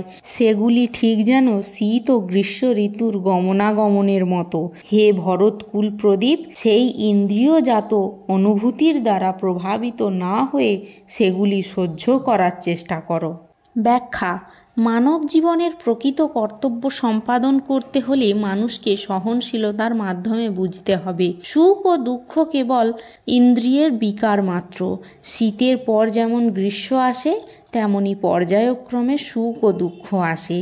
সত্যকে উপলব্ধি করে দুঃখ ও সুখে অবিচলিত থাকাই মানুষের কর্তব্য। বেদে নির্দেশ দেওয়া আছে খুব সকালে স্নান করা উচিত। যে শাস্ত্রের অনুশাসন মেনে চলে সে মাঘ মাসের প্রচণ্ড শীতেও খুব ভোরে স্নান করতে ইতস্তত করে না। তেমনি গ্রীষ্মকালে প্রচণ্ড গরমেও গৃহিণীরা রান্না করা থেকে বিরত থাকে না। আবহাওয়াজনিত অসুবিধা সত্ত্বেও মানুষকে তার কর্তব্য কর্ম করে যেতেই হয়। তেমনি যুদ্ধ করাটাই হচ্ছে ক্ষত্রিয়ের ধর্ম এবং কর্তব্যের খাতিরে তাকে যদি তার আত্মীয় বন্ধুদের সঙ্গেও যুদ্ধ করতে হয় তবুও সে তার কর্তব্য কর্ম থেকে বিরত হতে পারে না। শাস্ত্র নির্ধারিত অনুশাসন মেনে চলাটাই হচ্ছে সভ্য মানুষের লক্ষণ। এই অনুশাসন মেনে চলার ফলে মানুষের বুদ্ধিমত্তার বিকাশ হয় এবং সে তখন ভগবত তত্ত্বজ্ঞান লাভ করতে সক্ষম হয়। এই জ্ঞানের প্রভাবে তার হৃদয়ে ভগবত ভক্তির সঞ্চার হয় এবং ভগবানের প্রতি তার এই আন্তরিক ভক্তি তাকে মায়ার বন্ধন থেকে মুক্ত করে। এই শ্লোকে অর্জুনকে কৌন্তেয় ও ভরতকুল প্রদীপ নামে সম্বোধন করাটা খুবই তাৎপর্যপূর্ণ। তাকে কৌন্তেয় নামে সম্বোধন করার মাধ্যমে ভগবান শ্রীকৃষ্ণ তার মাতৃকুলের মহান রক্তের সম্পর্কের কথা স্মরণ করিয়ে দিয়েছেন এবং ভরতকুল প্রদীপ বলে সম্বোধন করে তার পিতৃকুলের মহত্বের কথা স্মরণ করিয়ে দিয়েছেন। উভয় দিক থেকে তিনি সুমহান বংশজাত ছিলেন। মহৎ বংশে জাত পুরুষ কখনোই তার কর্তব্য কর্ম থেকে বিচ্যুত হন না। তাই শ্রীকৃষ্ণ তাকে জানিয়ে দিলেন তার বংশ গৌরবের কথা স্মরণ করে তাকে যুদ্ধ করতেই হবে। শ্লোক নাম্বার 15। জং হি ন ব্যথয়ন্তে তে পুরুষং পুরুষর্ষভ সম দুঃখ সুখং ধীরং সোহ মৃতত্বায় কল্পতে। অনুবাদ: হে পুরুষশ্রেষ্ঠ, অর্থাৎ অর্জুন, যে জ্ঞানী ব্যক্তি সুখ ও দুঃখকে সমান জ্ঞান করেন এবং শীত ও উষ্ণ আদি দ্বন্দ্বে বিচলিত হন না, তিনিই মুক্তি লাভের প্রকৃত অধিকারী। ব্যাখ্যা: যে মানুষ সুখে দুঃখে সম্পূর্ণ অবিচলিত থেকে তার পারমার্থিক উন্নতি সাধন করতে দৃঢ়প্রতিজ্ঞ হন, তিনি অনায়াসে এই ভবযন্ত্রণা থেকে মুক্তি লাভের যোগ্য হন। বর্ণাশ্রম ধর্মের চতুর্থ আশ্রম সন্ন্যাস অত্যন্ত কষ্টসাপেক্ষ পথ, কিন্তু যে মানুষ তার জীবনকে সার্থক করে তুলতে চান, তিনি সমস্ত রকম অসুবিধা সত্ত্বেও এই সন্ন্যাস আশ্রম গ্রহণ করতে দ্বিধা করেন না। সন্ন্যাস আশ্রম গ্রহণ করলে মানুষকে তার সব রকম পারিবারিক বন্ধন ছিন্ন করতে হয়। স্ত্রী পুত্র পরিজনদের ছেড়ে এই বন্ধনমুক্ত হওয়া খুবই কষ্টকর, কিন্তু যিনি এই বন্ধন থেকে মুক্ত হতে পারেন, নিঃসন্দেহে তার পারমার্থিক জীবন সার্থক হয়ে ওঠে এবং অচিরেই তিনি ভগবত দর্শন লাভ করেন। ঠিক তেমনি অর্জুনকে তার ক্ষাত্রধর্ম পালন করার উপদেশ দিয়ে ভগবান তাকে বললেন, এই ধর্মযুদ্ধে তার আত্মীয় পরিজনদের সঙ্গে যুদ্ধ করা যদিও অত্যন্ত কষ্টদায়ক, দুঃখদায়ক, কিন্তু তবুও তার কর্তব্য কর্ম সম্পাদন করবার জন্য তার দেহজাত আত্মীয়তার বন্ধন থেকে তাকে মুক্ত হতে হবে এবং যুদ্ধ করতেই হবে। শ্রীচৈতন্য মহাপ্রভুর কথা আমরা পড়েছি, যিনি 24 বছর বয়সে সন্ন্যাস গ্রহণ করেন। ঘরে তখন তার যুবতী স্ত্রী, বৃদ্ধা মাতা ছিলেন। তাদের দেখাশোনা করার জন্য কেউই ছিলেন না, কিন্তু তা সত্ত্বেও মহত্তর উদ্দেশ্য সাধন করবার জন্য তিনি তাদের পরিত্যাগ করে সন্ন্যাস ধর্ম গ্রহণ করেন এবং মায়ার বন্ধন থেকে মুক্ত হন। মায়ার বন্ধন থেকে মুক্ত হবার এই হচ্ছে উপায়। শ্লোক নাম্বার 16। না শত বিদ্যতে ভাবো না ভাবো বিদ্যতে শতঃ উভয়োরপি দৃষ্ট অন্ততু অনয় তত্ত্বদর্শিভি। অনুবাদ: যারা তত্ত্বদ্রষ্টা তারা সিদ্ধান্ত করেছেন যে অনিত্য জড় বস্তুর স্থায়িত্ব নেই এবং নিত্য বস্তু আত্মার কখনো বিনাশ হয় না। তারা উভয় প্রকৃতির যথার্থ স্বরূপ উপলব্ধি করে এই সিদ্ধান্তে উপনীত হয়েছেন। অনুবাদটির ব্যাখ্যা: প্রতি মুহূর্তে এই জড় দেহের পরিবর্তন হচ্ছে, এই দেহের কোনো স্থায়িত্ব নেই। আধুনিক চিকিৎসা বিজ্ঞানের সাহায্যেও জানা যায় বিভিন্ন জীবকোষের ক্রিয়া প্রতিক্রিয়ার ফলে প্রতি মুহূর্তে জীবদেহের অবিরাম পরিবর্তন হচ্ছে। তার ফলে জীবদেহ শিশু অবস্থা থেকে ক্রমে ক্রমে পূর্ণ যৌবনে বিকশিত হয় এবং অবশেষে বৃদ্ধ অবস্থায় উপনীত হয়। কিন্তু দেহ ও মনের সব রকম পরিবর্তন হওয়া সত্ত্বেও জীবের প্রকৃত সত্তা আত্মার কোনো পরিবর্তন হয় না। জড় দেহ ও সনাতন আত্মার মধ্যে এইটিই হচ্ছে পার্থক্য। দেহের প্রকৃতিই হচ্ছে চির পরিবর্তনশীল আর আত্মা হচ্ছে চির শাশ্বত সনাতন। এই সিদ্ধান্ত নির্বিশেষবাদী ও সবিশেষবাদী উভয় শ্রেণীর তত্ত্বদ্রষ্টারা স্বীকার করেছেন। বিষ্ণু পুরাণে বলা হয়েছে, শ্রী বিষ্ণু ও তার ধাম সকল স্বতঃস্ফূর্ত চিন্ময় জ্যোতির দ্বারা উদ্ভাসিত। তত্ত্বদর্শী মহাজনেরা যথাক্রমে সৎ, অসৎ, নিত্য ও অনিত্য বলতে চেতন ও জড় বস্তুকেই উল্লেখ করেন। মায়ার দ্বারা মোহাচ্ছন্ন বদ্ধ জীবের প্রতি ভগবান শ্রীকৃষ্ণের এটিই হচ্ছে সর্বপ্রথম উপদেশ। জীব হচ্ছে ভগবানের অবিচ্ছেদ্য অংশ, তাই সে ভগবানের নিত্যদাস। এই জ্ঞান উপলব্ধি করা হলেই অজ্ঞানতার আবরণ উন্মোচিত হয় এবং সে তখন ভগবানের সঙ্গে উপাস্য আর উপাসকের সম্পর্কের পুনঃপ্রতিষ্ঠা করে। পূর্ণের সঙ্গে অংশের যে সম্পর্ক, ভগবানের সঙ্গে জীবের সেই সম্পর্ক। ভগবান হচ্ছেন পূর্ণ আর জীব তার অংশ। বেদান্ত সূত্র ও শ্রীমদ্ ভাগবতে বলা হয়েছে, ভগবান হচ্ছেন সব কিছুর উৎস। সব কিছুই উদ্ভূত হয়েছে ভগবানের থেকে। ভগবানের থেকে উদ্ভূত এই প্রকৃতিতে পরা ও অপরা এই দুই স্তর আছে। জীব ভগবানের পরা প্রকৃতির অন্তর্গত। সপ্তম অধ্যায়ে এই সম্বন্ধে বিশদভাবে আলোচনা করা হয়েছে। শক্তি ও শক্তিমানের মধ্যে যদিও কোনো ভেদ নেই, তবুও শক্তিমান হচ্ছেন শক্তির নিয়ন্তা। পরমেশ্বর ভগবান হচ্ছেন শক্তিমান এবং শক্তি বা প্রকৃতি সর্ব অবস্থাতেই তার নিয়ন্ত্রণাধীন। তাই প্রভু ও ভৃত্য অথবা গুরু ও শিষ্যের সম্পর্কের মতো জীবসমূহ পরমেশ্বর ভগবানের অধীন। মায়ার অন্ধকারে যখন জীব আচ্ছন্ন থাকে তখন সে ভগবত তত্ত্ব উপলব্ধি করতে পারে না। ভগবান তাই জীবকে মায়ান্ধকার থেকে মুক্ত হয়ে সত্য দর্শন করবার জন্য এই ভগবদ্গীতার শিক্ষা দান করেছেন। শ্লোক নাম্বার 17। অবিনাশী তু তৎ বিদ্ধি যেন সর্বম ইদম ততম বিনাশম অব্যয়স্য অশ্ব নকশ্চিৎ কর্তুমহর্তি। অনুবাদ: যা সমগ্র শরীরে পরিব্যাপ্ত হয়ে রয়েছে তাকে তুমি অবিনাশী বলে জানবে। সেই অব্যয় আত্মাকে কেউ বিনাশ করতে সক্ষম নয়। ব্যাখ্যা: এই শ্লোকে আরও স্পষ্টভাবে আত্মার প্রকৃতি স্বরূপ ব্যাখ্যা করা হয়েছে। এই আত্মা সারা দেহ জুড়ে বিস্তৃত রয়েছে। যে কেউ হৃদয়ঙ্গম করতে পারে সমগ্র দেহ জুড়ে কী বিস্তৃত হয়ে আছে সেটি হচ্ছে চেতনা। প্রত্যেকেই তার দেহের সুখ ও বেদনা সম্বন্ধে সচেতন।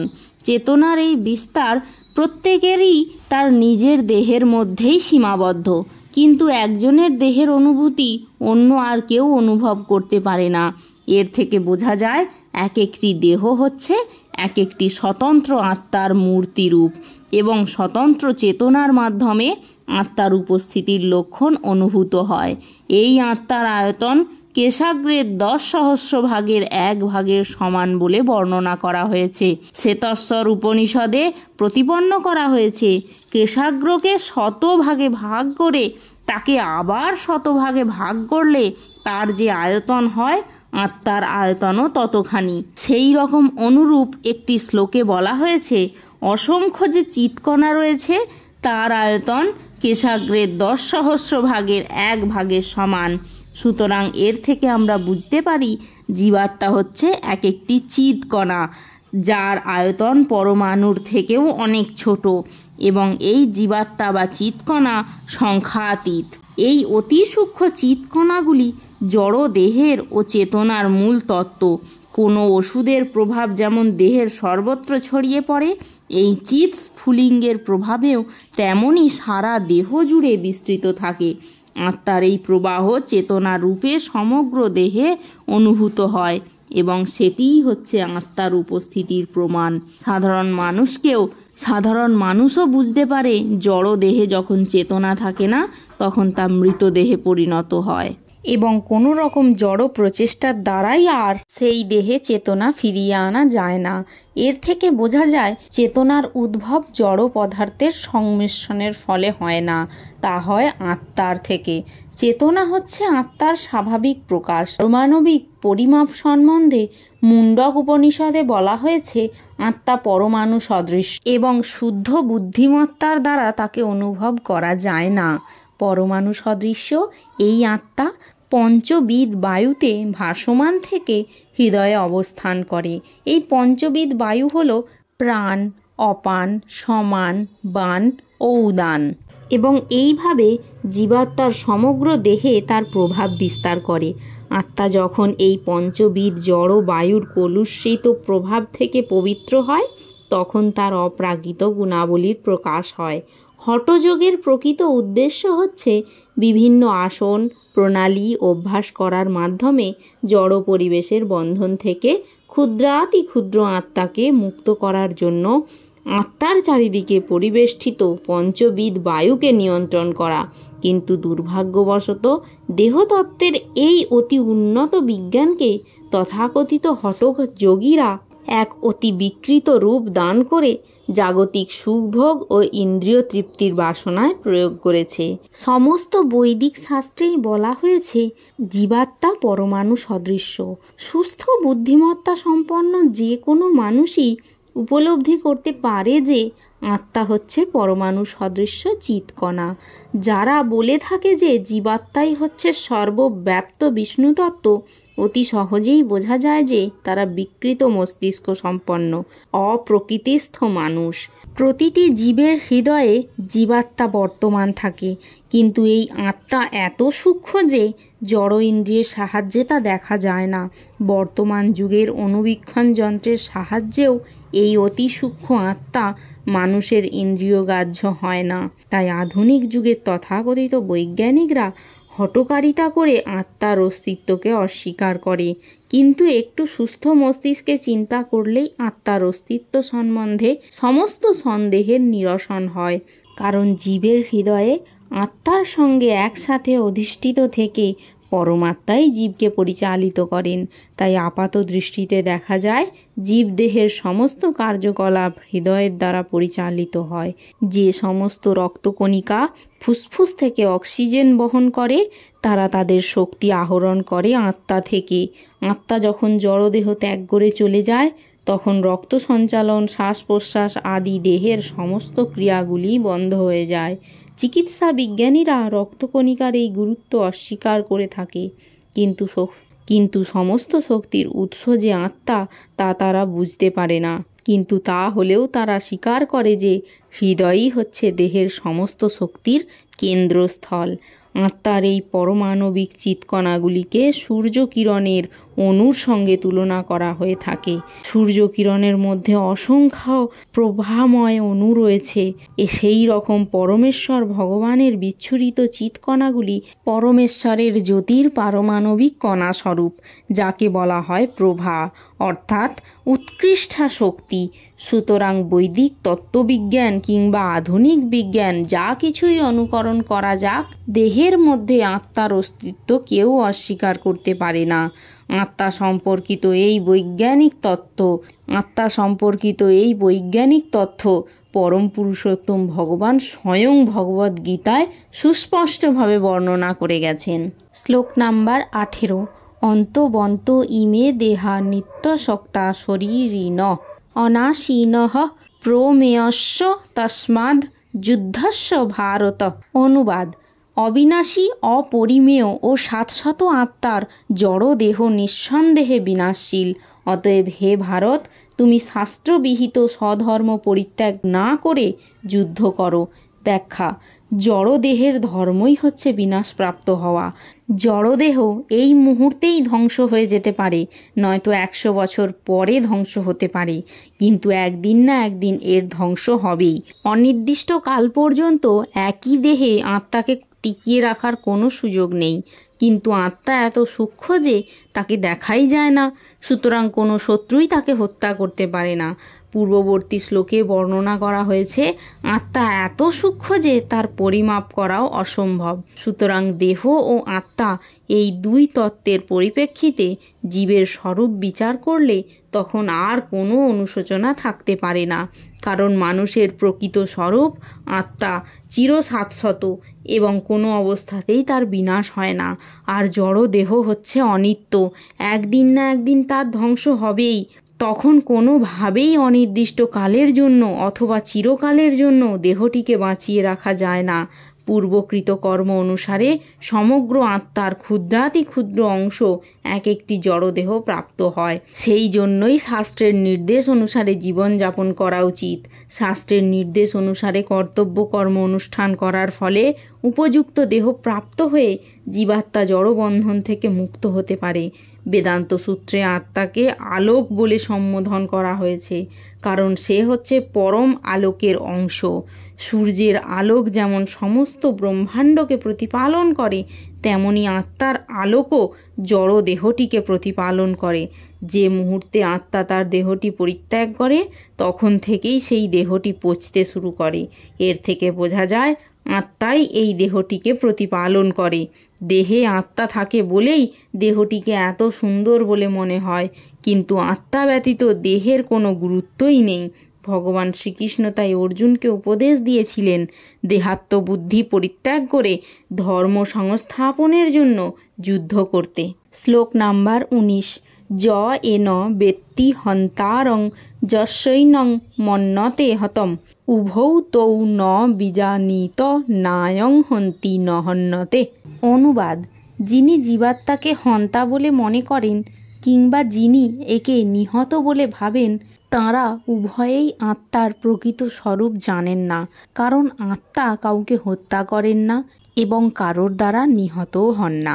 ব্যাখ্যা: যখন কোনো দেহধারী জীব মারাত্মক অস্ত্রের দ্বারা আঘাতপ্রাপ্ত হয় তখন জানতে হবে যে দেহের মধ্যের আত্মার মৃত্যু হয় না। আত্মা তখন আর সেই দেহে বাস করতে পারে না। বাস করার অনুপযোগী বলে আত্মাটি তখন দেহটি ত্যাগ করে।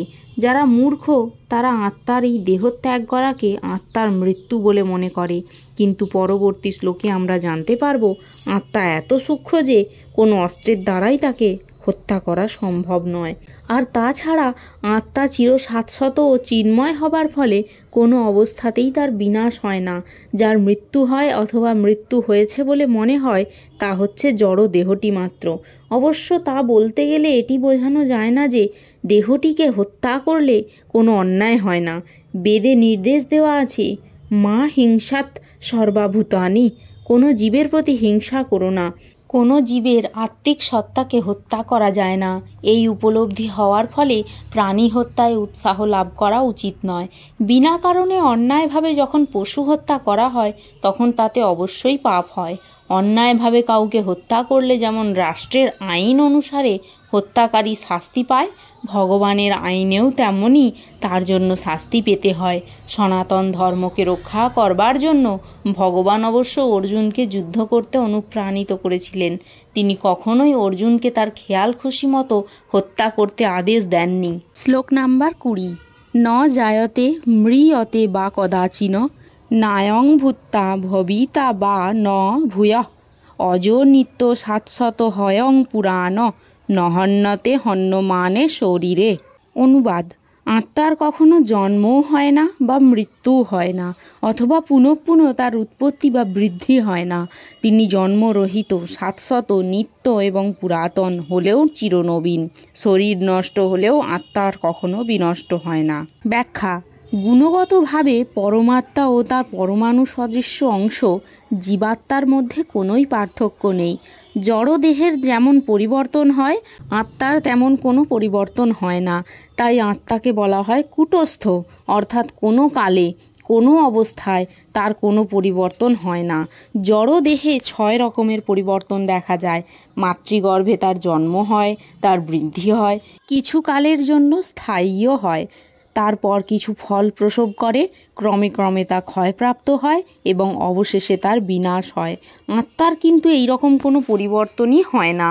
আত্মার কখনো জন্মও হয় না, কিন্তু যেহেতু সে জড় দেহ ধারণ করে তাই সেই দেহটির জন্ম হয়। যার জন্ম হয় তার মৃত্যু অবধারিত, এটিই প্রকৃতির নিয়ম। তেমনই আবার যার জন্ম হয় না তার কখনোই মৃত্যু হতে পারে না। আত্মার কখনো জন্ম হয় না, তাই তার কখনো মৃত্যুও হয় না। আর সেই জন্য তার অতীত, বর্তমান এবং ভবিষ্যৎ বলে কিছু নেই। সে নিত্য, শাশ্বত ও পুরাতন, অর্থাৎ কবে যে তার উদ্ভব হয়েছিল তার কোনো ইতিহাস নেই। আমরা দেহ চেতনার দ্বারা প্রভাবিত, তাই আমরা আত্মার জন্ম ইতিহাস খুঁজতে থাকি।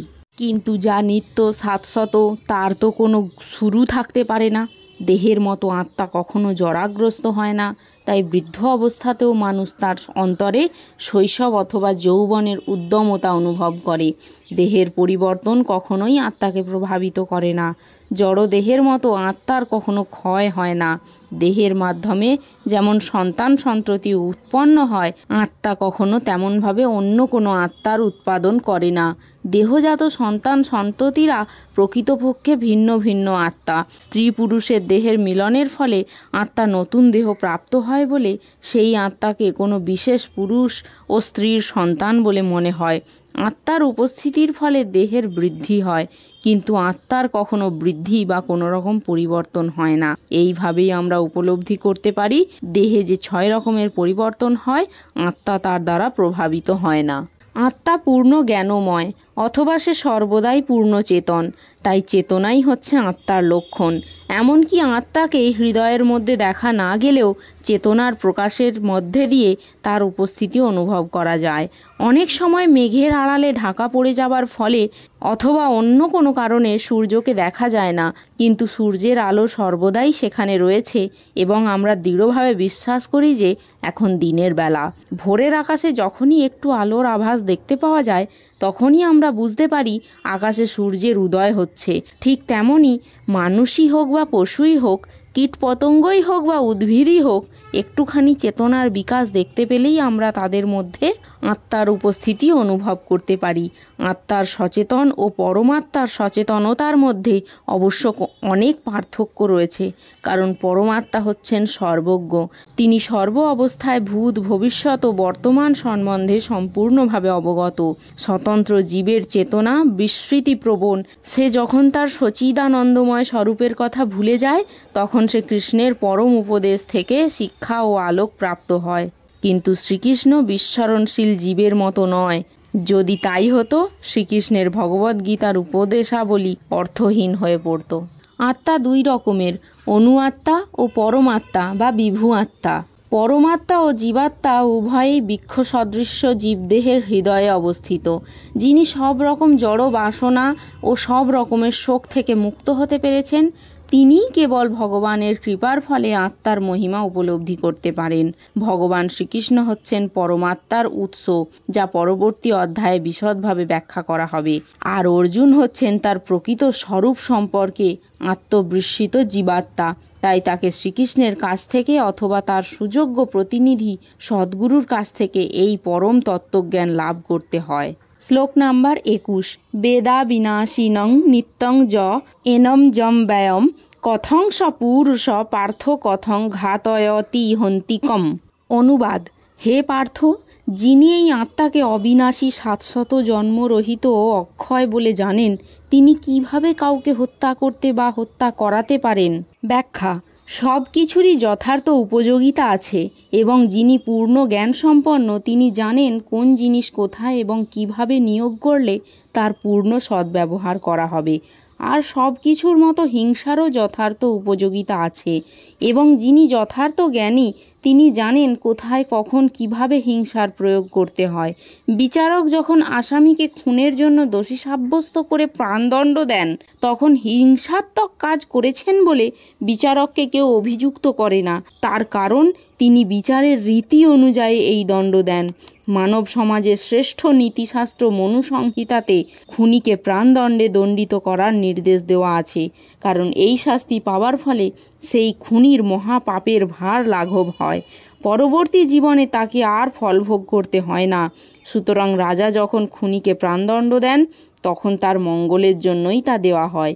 তেমনি শ্রীকৃষ্ণ যখন যুদ্ধ করবার আদেশ দেন, তখন আমরা সহজেই বুঝতে পারি চরম বিচারের জন্যই তিনি এই হিংসার আশ্রয় গ্রহণ করেছেন।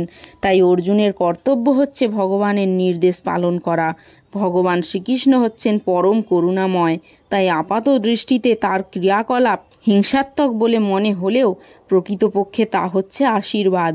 তেমনি তার নির্দেশে যখন হিংসার আশ্রয় গ্রহণ করা হয়, তখন সেই হিংসা আশীর্বাদে পরিণত হয়। আর তাছাড়া ভগবান শ্রীকৃষ্ণ এখানে অর্জুনকে শিক্ষা দিয়েছেন যে মানুষের প্রকৃত পরিচয় হচ্ছে তার আত্মা এবং সেই আত্মাকে কখনো হত্যা করা যায় না। সুতরাং সুবিচারমূলক প্রশাসনের স্বার্থে ওই ধরনের হিংসাত্মক কার্যকলাপের অনুমতি দেওয়া হয়েছে। শল্য চিকিৎসক অস্ত্রোপচার করেন রোগ সারাবার জন্যে, রোগীকে মেরে ফেলার জন্য নয়। শ্রীকৃষ্ণ হচ্ছেন স্বয়ং ভগবান। তাঁর আদেশ অনুসারে যুদ্ধ করার ফলে অর্জুনের কোনো পাপ হবারই সম্ভাবনা নেই। উপরন্তু তাতে সমগ্র মানব সমাজের সর্বাঙ্গীন মঙ্গল হওয়াটাই স্বাভাবিক। শ্লোক নাম্বার 22। বাসাংসি জীর্ণানি যথা বিহয় নবানি গৃহ্ণাতি নরহ পরাণি তথা শরীরানি বিহয় জীর্ণান্ন নান্নি সংজাতি নবানি দেহি। অনুবাদ: মানুষ যেমন জীর্ণ বস্ত্র পরিত্যাগ করে নতুন বস্ত্র পরিধান করে, দেহীও তেমনি জীর্ণ শরীর ত্যাগ করে নতুন দেহ ধারণ করেন। ব্যাখ্যা: পারমাণবিক স্বরূপ জীবাত্মা যে এক দেহ ছেড়ে আর এক দেহ ধারণ করে, তা সর্বজন স্বীকৃত তথ্য।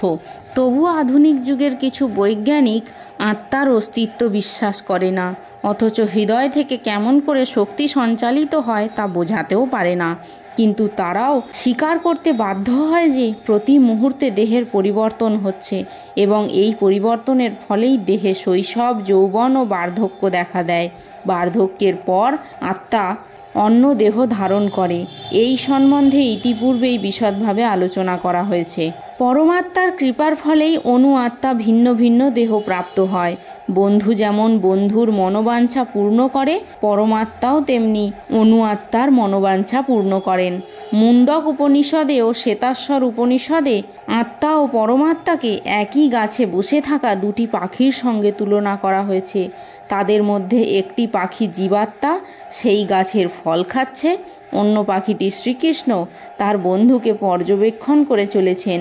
এই দুই পাখি গুণগতভাবে যদিও এক, তবুও তাদের মধ্যে একজন সেই জড়জাগতিক গাছের ফলের আকর্ষণে আবদ্ধ, আর অন্যজন একান্ত সুহৃদের মতো তার কার্যকলাপ কেবল পর্যবেক্ষণ করে চলেছে। শ্রীকৃষ্ণ হচ্ছেন সাক্ষীরূপ পাখি, আর অর্জুন হচ্ছেন ফল আহারে রত পাখি। যদিও তারা একে অপরের বন্ধু, তবুও তাদের একজন হচ্ছেন প্রভু, অন্যজন হচ্ছেন ভৃত্য। জীবাত্মা পরমাত্মার সঙ্গে তার এই সম্পর্কের কথা ভুলে যাবার ফলেই এক গাছ থেকে আর এক গাছে, অর্থাৎ এক দেহ থেকে আর এক দেহে সে ঘুরে বেড়ায়। এই জড় দেহরূপী বৃক্ষে জীবাত্মা কঠোর সংগ্রাম করছে, কিন্তু যে মুহূর্তে সে অন্য পাখিটিকে পরম গুরু রূপে গ্রহণ করতে সম্মত হয়, যেভাবে অর্জুন শ্রীকৃষ্ণের উপদেশ লাভের জন্য স্বতঃস্ফূর্তভাবে তার কাছে আত্মসমর্পণ করতে সম্মত হয়েছিলেন, তৎক্ষণাৎ অধীন পাখিটি সমস্ত শোক থেকে মুক্ত হয়। মুন্ডক উপনিষদে ও শ্বেতাশ্বর উপনিষদে প্রতিপন্ন করে বলা হয়েছে, দুটি পাখি একই গাছে বসে আছে, কিন্তু যে পাখিটি ফল আহারে রত, সে গাছের ফলের ভোক্তারূপে সর্বদাই শোক, আশঙ্কা ও উদ্বিগ্নের দ্বারা মুহ্যমান। কিন্তু যদি সে একবার তার নিত্যকালের বন্ধু অপর পাখিটির দিকে ফিরে তাকায়, তবে তৎক্ষণাৎ তার সমস্ত শোকের অবসান হয়, কারণ তার বন্ধু হচ্ছেন পরমেশ্বর ভগবান এবং তিনি সমগ্র ঐশ্বর্যের দ্বারা মহিমান্বিত। অর্জুন তার নিত্যকালের বন্ধু ভগবান শ্রীকৃষ্ণের দিকে ফিরে তাকিয়েছিলেন এবং তার কাছ থেকে ভগবদ্গীতার তত্ত্ব জানতে পেরেছিলেন। এভাবেই ভগবান শ্রীকৃষ্ণের কাছ থেকে শ্রবণ করার ফলে তিনি ভগবানের পরম মহিমা উপলব্ধি করতে পারেন এবং সমস্ত শোক থেকে মুক্ত হন। ভগবান এখানে অর্জুনকে উপদেশ দিয়েছেন তার বৃদ্ধ পিতামহ, শিক্ষক আদি আত্মীয় পরিজনদের জন্য শোক না করতে, পক্ষান্তরে সেই ধর্মযুদ্ধে প্রাণ ত্যাগ করার ফলে তাদের দেহগত কর্মফলজনিত সমস্ত পাপ থেকে তারা মুক্ত হবেন বলে আনন্দিত হওয়া উচিত। যজ্ঞবেদিতে অথবা ধর্মযুদ্ধে আত্মোৎসর্গ করলে তৎক্ষণাৎ সমস্ত পাপ থেকে মুক্ত হওয়া যায় এবং তার ফলে উচ্চতর জীবন লাভ হয়। সুতরাং অর্জুনের শোক করবার কোনোই কারণ ছিল না। শ্লোক নাম্বার 23। নৈনং ছিদন্তি শস্ত্রাণি নৈনং দহতি পাবক ন চৈনং ক্লেদয়ন্তাপ ন শোষয়তি মারুত। অনুবাদ: আত্মাকে অস্ত্রের দ্বারা কাটা যায় না, আগুনে পোড়ানোও যায় না, জলে ভেজানো যায় না, অথবা হাওয়াতে শুকানোও যায় না। ব্যাখ্যা: তরবারি, আগ্নেয়াস্ত্র, পূজ্যনাস্ত্র, বায়বীয় অস্ত্র আদি কোনো রকম অস্ত্র শস্ত্রই আত্মাকে হত্যা করতে পারে না। এই শ্লোকে বোঝা যায় মহাভারতের যুগে আধুনিক যুগের মতো আগ্নেয়াস্ত্র তো ছিলই, আর তাছাড়াও জল, বায়ু, আকাশ আদির তৈরি অস্ত্রের ব্যবহারও ছিল। আধুনিক যুগের পারমাণবিক অস্ত্রশস্ত্রগুলি এক রকমের আগ্নেয়াস্ত্র, কিন্তু তথাকথিতভাবে বিজ্ঞানের উন্নতি হলেও জল, বায়ু, আকাশ আদির দ্বারা নির্মিত অস্ত্রের ব্যবহার আধুনিক বৈজ্ঞানিকদের কাছে সম্পূর্ণ অজ্ঞাত। মহাভারতের যুগে জলীয় অস্ত্রের দ্বারা পারমাণবিক অস্ত্রের মতো আগ্নেয়াস্ত্রকে খণ্ডন করা হতো, যা আজকের বৈজ্ঞানিকদের কল্পনারও অতীত। সেই যুগের বীরেরা যে সমস্ত অদ্ভুত ঝটিকা অস্ত্রের ব্যবহার জানতেন, তা আধুনিক বৈজ্ঞানিকরা কল্পনাও করতে পারে না। অগ্নি, জল, বায়ু, আকাশ আদির এত সমস্ত অস্ত্র থাকলেও কোনো বৈজ্ঞানিক অস্ত্রের দ্বারাই আত্মাকে হত্যা করা যায় না। মায়াবাদীরা বোঝাতে পারেন না কেমন করে জীবাত্মা নিতান্তই অজ্ঞানতার ফলে জড় অস্তিত্ব লাভ করে এবং তার ফলে মায়া শক্তিতে আচ্ছন্ন হয়ে পড়ে। আত্মাকে যেমন অস্ত্রের দ্বারা কাটা যায় না, তেমনি আত্মাকে তার উৎস পরমাত্মার থেকেও কখনো বিচ্ছিন্ন করা যায় না, বরং স্বতন্ত্র জীবাত্মাগুলি পরমাত্মার শাশ্বত ভিন্নাংশ। যেহেতু সনাতন জীবাত্মা পরমাণু সদৃশ্য, তাই ভগবানের বহিরঙ্গা মায়া শক্তির দ্বারা তাদের আচ্ছাদিত হয়ে পড়ার প্রবণতা দেখা যায়। এবং তারা এভাবে ভগবানের সান্নিধ্য থেকে বিচ্যুত হয়ে পড়ে। ঠিক যেমন আগুনের স্ফুলিঙ্গ, যদিও আগুনের সঙ্গে তা গুণগতভাবে এক ও অভিন্ন, কিন্তু আগুন থেকে বেরিয়ে এলেই তা নিভে যায় এবং তখন আর তার মধ্যে আগুনের বৈশিষ্ট্যগুলি দেখা যায় না। তেমনি পরমাণু সদৃশ্য জীবাত্মা ভগবৎ বিমুখ হয়ে পড়লে মায়াশক্তির দ্বারা আচ্ছাদিত হয়ে পড়ে এবং তার প্রকৃত স্বরূপ বিস্মৃত হয়ে পড়ার ফলে নানা রকম দুঃখ কষ্ট ভোগ করতে থাকে। বরাহ পুরাণে বলা হয়েছে জীবাত্মা পরমাত্মার ভিন্নাংশ। ভগবদ গীতাতেও বলা হয়েছে জীবাত্মার সঙ্গে পরমাত্মার এই সম্পর্ক নিত্য শাশ্বত। সুতরাং মায়ার বন্ধন থেকে মুক্ত হবার পর জীবাত্মা স্বতন্ত্র স্বরূপেই বিদ্যমান থাকে, যা অর্জুনের প্রতি ভগবান শ্রীকৃষ্ণের উপদেশই সুস্পষ্ট উপলব্ধি হয়। ভগবত তত্ত্বজ্ঞান লাভ করার পর অর্জুন মায়ার বন্ধন থেকে মুক্ত হয়েছিলেন, কিন্তু তা বলে তিনি শ্রীকৃষ্ণের সঙ্গে এক হয়ে যাননি। শ্লোক নাম্বার 24। অছেদ্য অয়ম অদাহ্য অয়ম অক্লেদ্য অশস্য এবচ নিত্য সর্বগত স্থাণুরচলহয়ং সনাতন। অনুবাদ: এই আত্মা অছেদ্য, অদাহ্য, অক্লেদ্য ও অশস্য। তিনি চিরস্থায়ী, সর্বব্যাপ্ত, অপরিবর্তনীয়, অচল ও সনাতন। ব্যাখ্যা: পারমাণবিক আত্মার এই সমস্ত গুণাবলী নিঃসন্দেহে প্রমাণ করে যে সে অবশ্যই পরমাত্মার পরমাণু সদৃশ্য অংশ এবং সে নিত্যকাল অপরিবর্তনীয়ভাবে একই পরমাণু রূপে চিরকাল বর্তমান থাকে। অদ্বৈতবাদীরা যে বলে থাকেন মায়ামুক্ত হলে জীবাত্মা পরমাত্মায় পরিণত হয়, সেই তত্ত্ব এই শ্লোকে ভ্রান্ত বলে প্রমাণিত হয়। মায়ামুক্ত হবার পর জীবাত্মা ইচ্ছা করলে ভগবানের দেহ নির্গত ব্রহ্মজ্যোতিতে চিৎকণা রূপে বিরাজ করতে পারেন, কিন্তু বুদ্ধিমান জীবাত্মারা ভগবত ধামে প্রবেশ করে ভগবানের সাহচর্য লাভ করে। এখানে সর্বগত, সর্বব্যাপ্ত শব্দটি তাৎপর্যপূর্ণ, কেননা কোনো সন্দেহ নেই যে ঈশ্বরের সৃষ্টির সর্বত্রই আত্মা বিরাজ করছে। জলে, স্থলে, অন্তরিক্ষে, এমনকি আগুনেও জীবাত্মা রয়েছে। আপাত দৃষ্টিতে মনে হয় আগুনে আত্মা নেই, কিন্তু এই শ্লোকে আমরা বুঝতে পারি সেই ধারণাটিও ভ্রান্ত, কারণ এখানে স্পষ্টভাবে বলা হয়েছে আগুন আত্মাকে দহন করতে পারে না। এর থেকে বোঝা যায় সূর্যলোকেও সেখানকার উপযোগী দেহ ধারণ করে জীবাত্মা রয়েছে।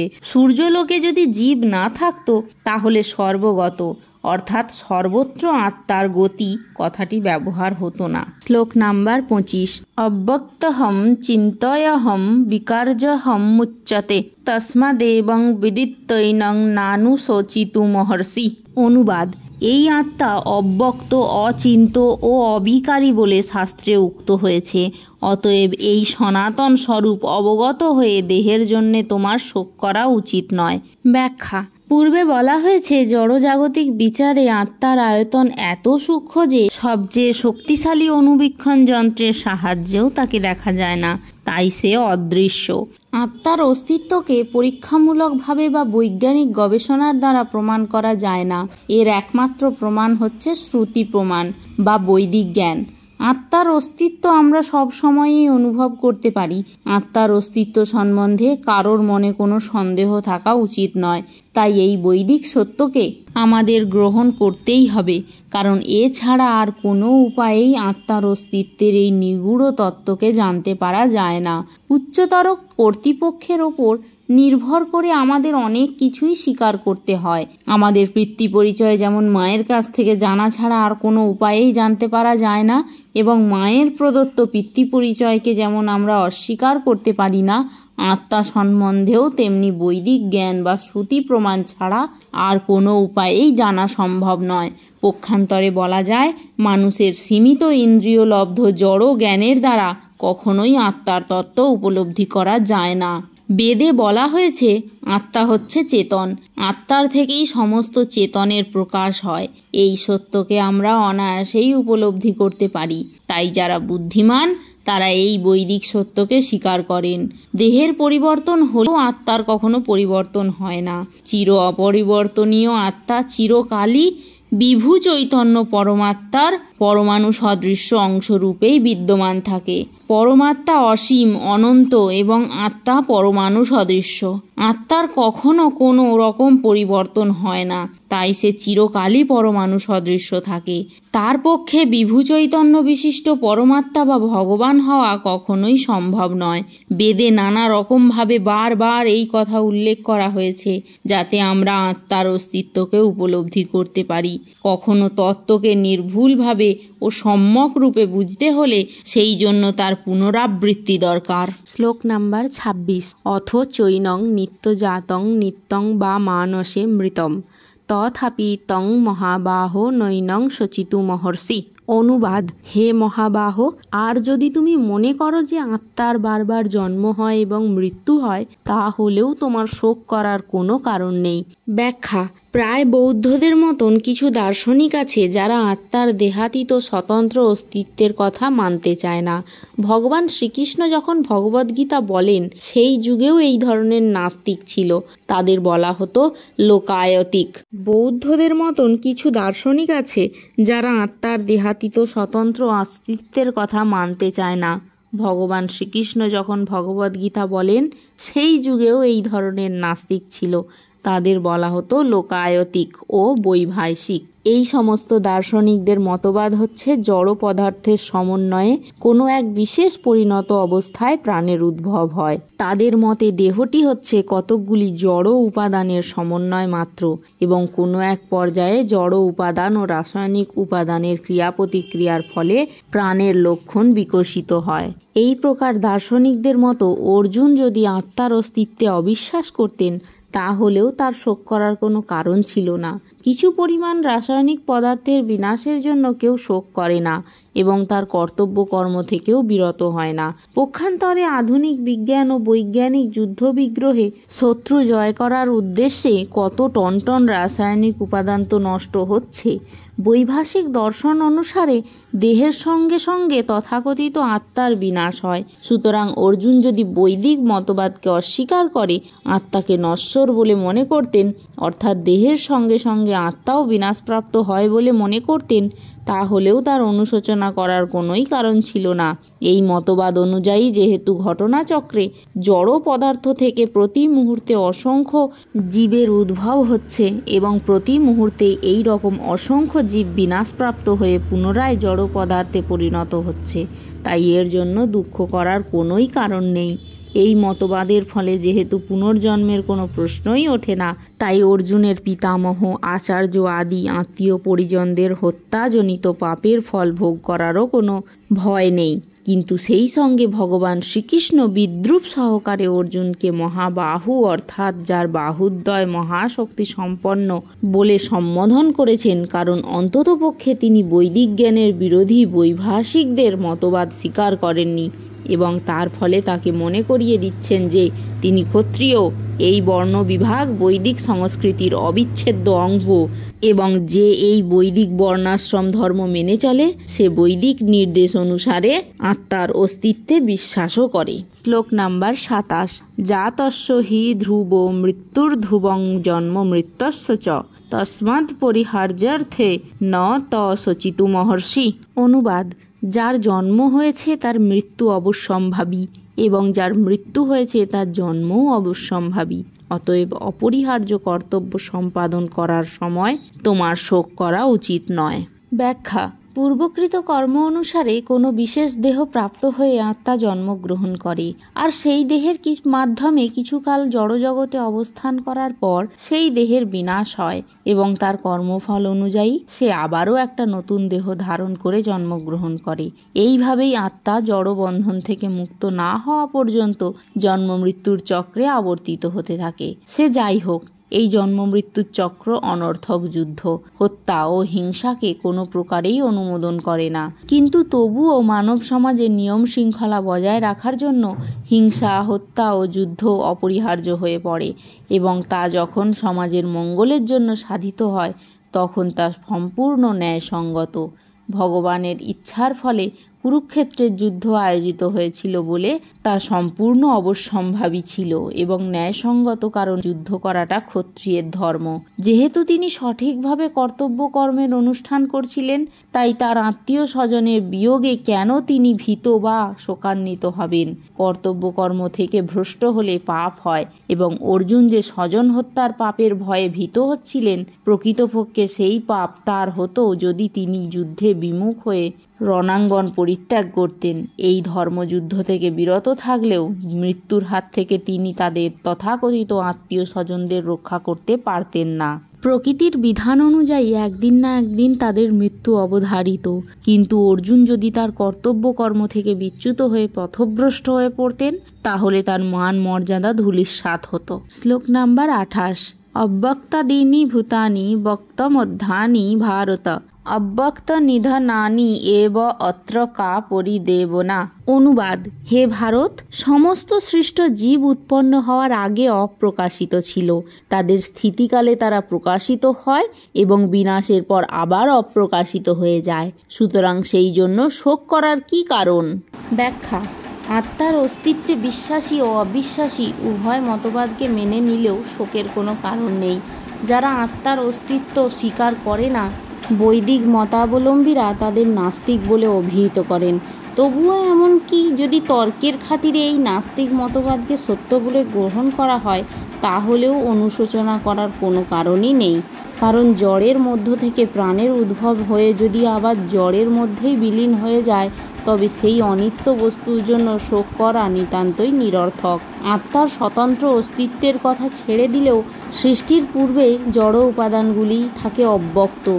এই সূক্ষ্ম অব্যক্ত থেকে আকারের প্রকাশ হয়। যেমন আকাশ থেকে বায়ুর উদ্ভব হয়, বায়ু থেকে অগ্নি, অগ্নি থেকে জল এবং জল থেকে মাটির উদ্ভব হয়। এই মাটি থেকে নানা রূপের উদ্ভব হয়। উদাহরণস্বরূপ বলা যায়, ইট, সিমেন্ট, চুন, বালি, লোহা আদি সবই মাটি। সেই মাটি থেকে যখন একটি প্রাসাদ তৈরি হয়, তখন তার রূপ ও আকার প্রাপ্ত হয়।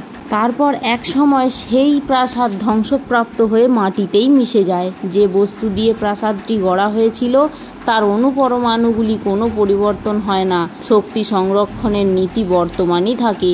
কেবল সময়ের প্রভাবে তার রূপের প্রকাশ হয় এবং অন্তর্ধান হয়। সেটিই হচ্ছে পার্থক্য।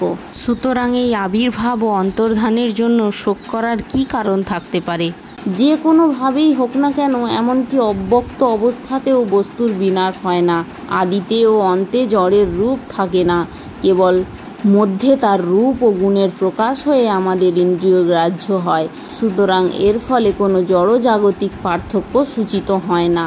আর আমরা যদি ভগবদ্গীতায় উক্ত বৈদিক সিদ্ধান্তকে মেনে নিই, অর্থাৎ অন্তবন্ত ইমে দেহা, এই জড়দেহটি কালের প্রভাবে বিনষ্ট হবে, নিত্যসত্তা শরীরই ন, কিন্তু আত্মা চিরশাশ্বত, তাহলে আমাদের আর বুঝতে অসুবিধা হবে না যে দেহটি একটি পোশাকের মতো।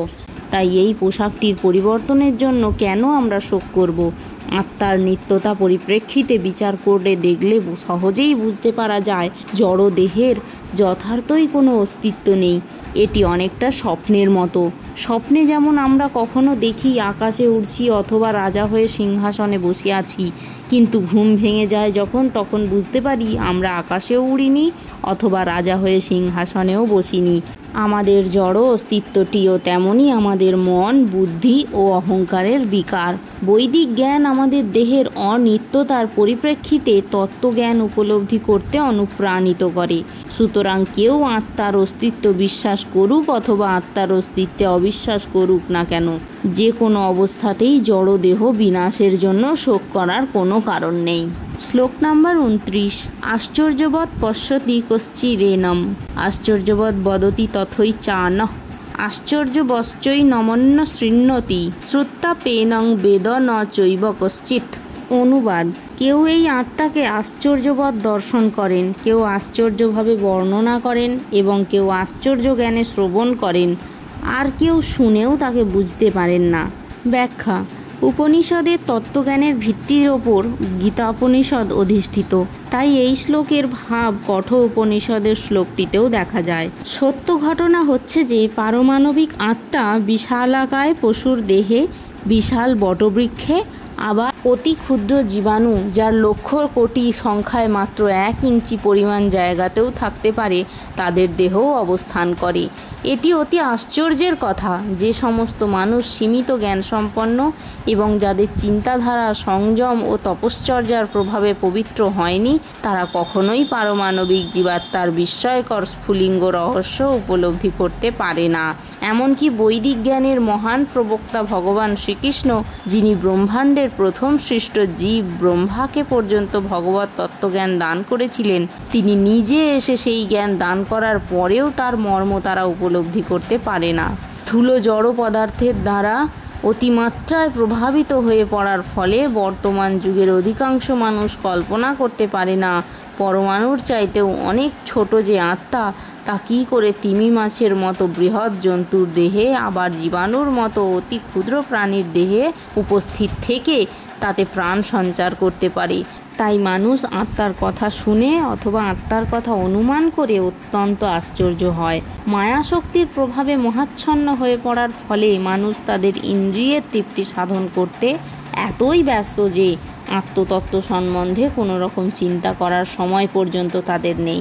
এমনকি যদিও এই কথাটি সত্য যে এই আত্ম উপলব্ধি ছাড়া জীবন সংগ্রামে তাদের সমস্ত প্রচেষ্টাই শোচনীয় পরাজয়ে পর্যবেসিত হবে, অনেকেই হয়তো আত্মজ্ঞান লাভ করবার প্রয়োজনীয়তা উপলব্ধি করতে পারে না।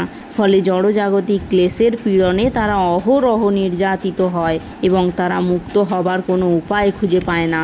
অনেক সময় কিছু মানুষ আত্মতত্ত্বজ্ঞান লাভ করার প্রয়াসী হয়, কিন্তু দুর্ভাগ্যবশত সাধু সঙ্গ বলে মনে করে একদল মূর্খের সঙ্গ লাভ করে ভাবতে শেখে যে জীবাত্মা ও পরমাত্মার মধ্যে কোনো পার্থক্যই নেই। মায়ামুক্ত হলেই জীবাত্মা পরমাত্মাতে পরিণত হয়।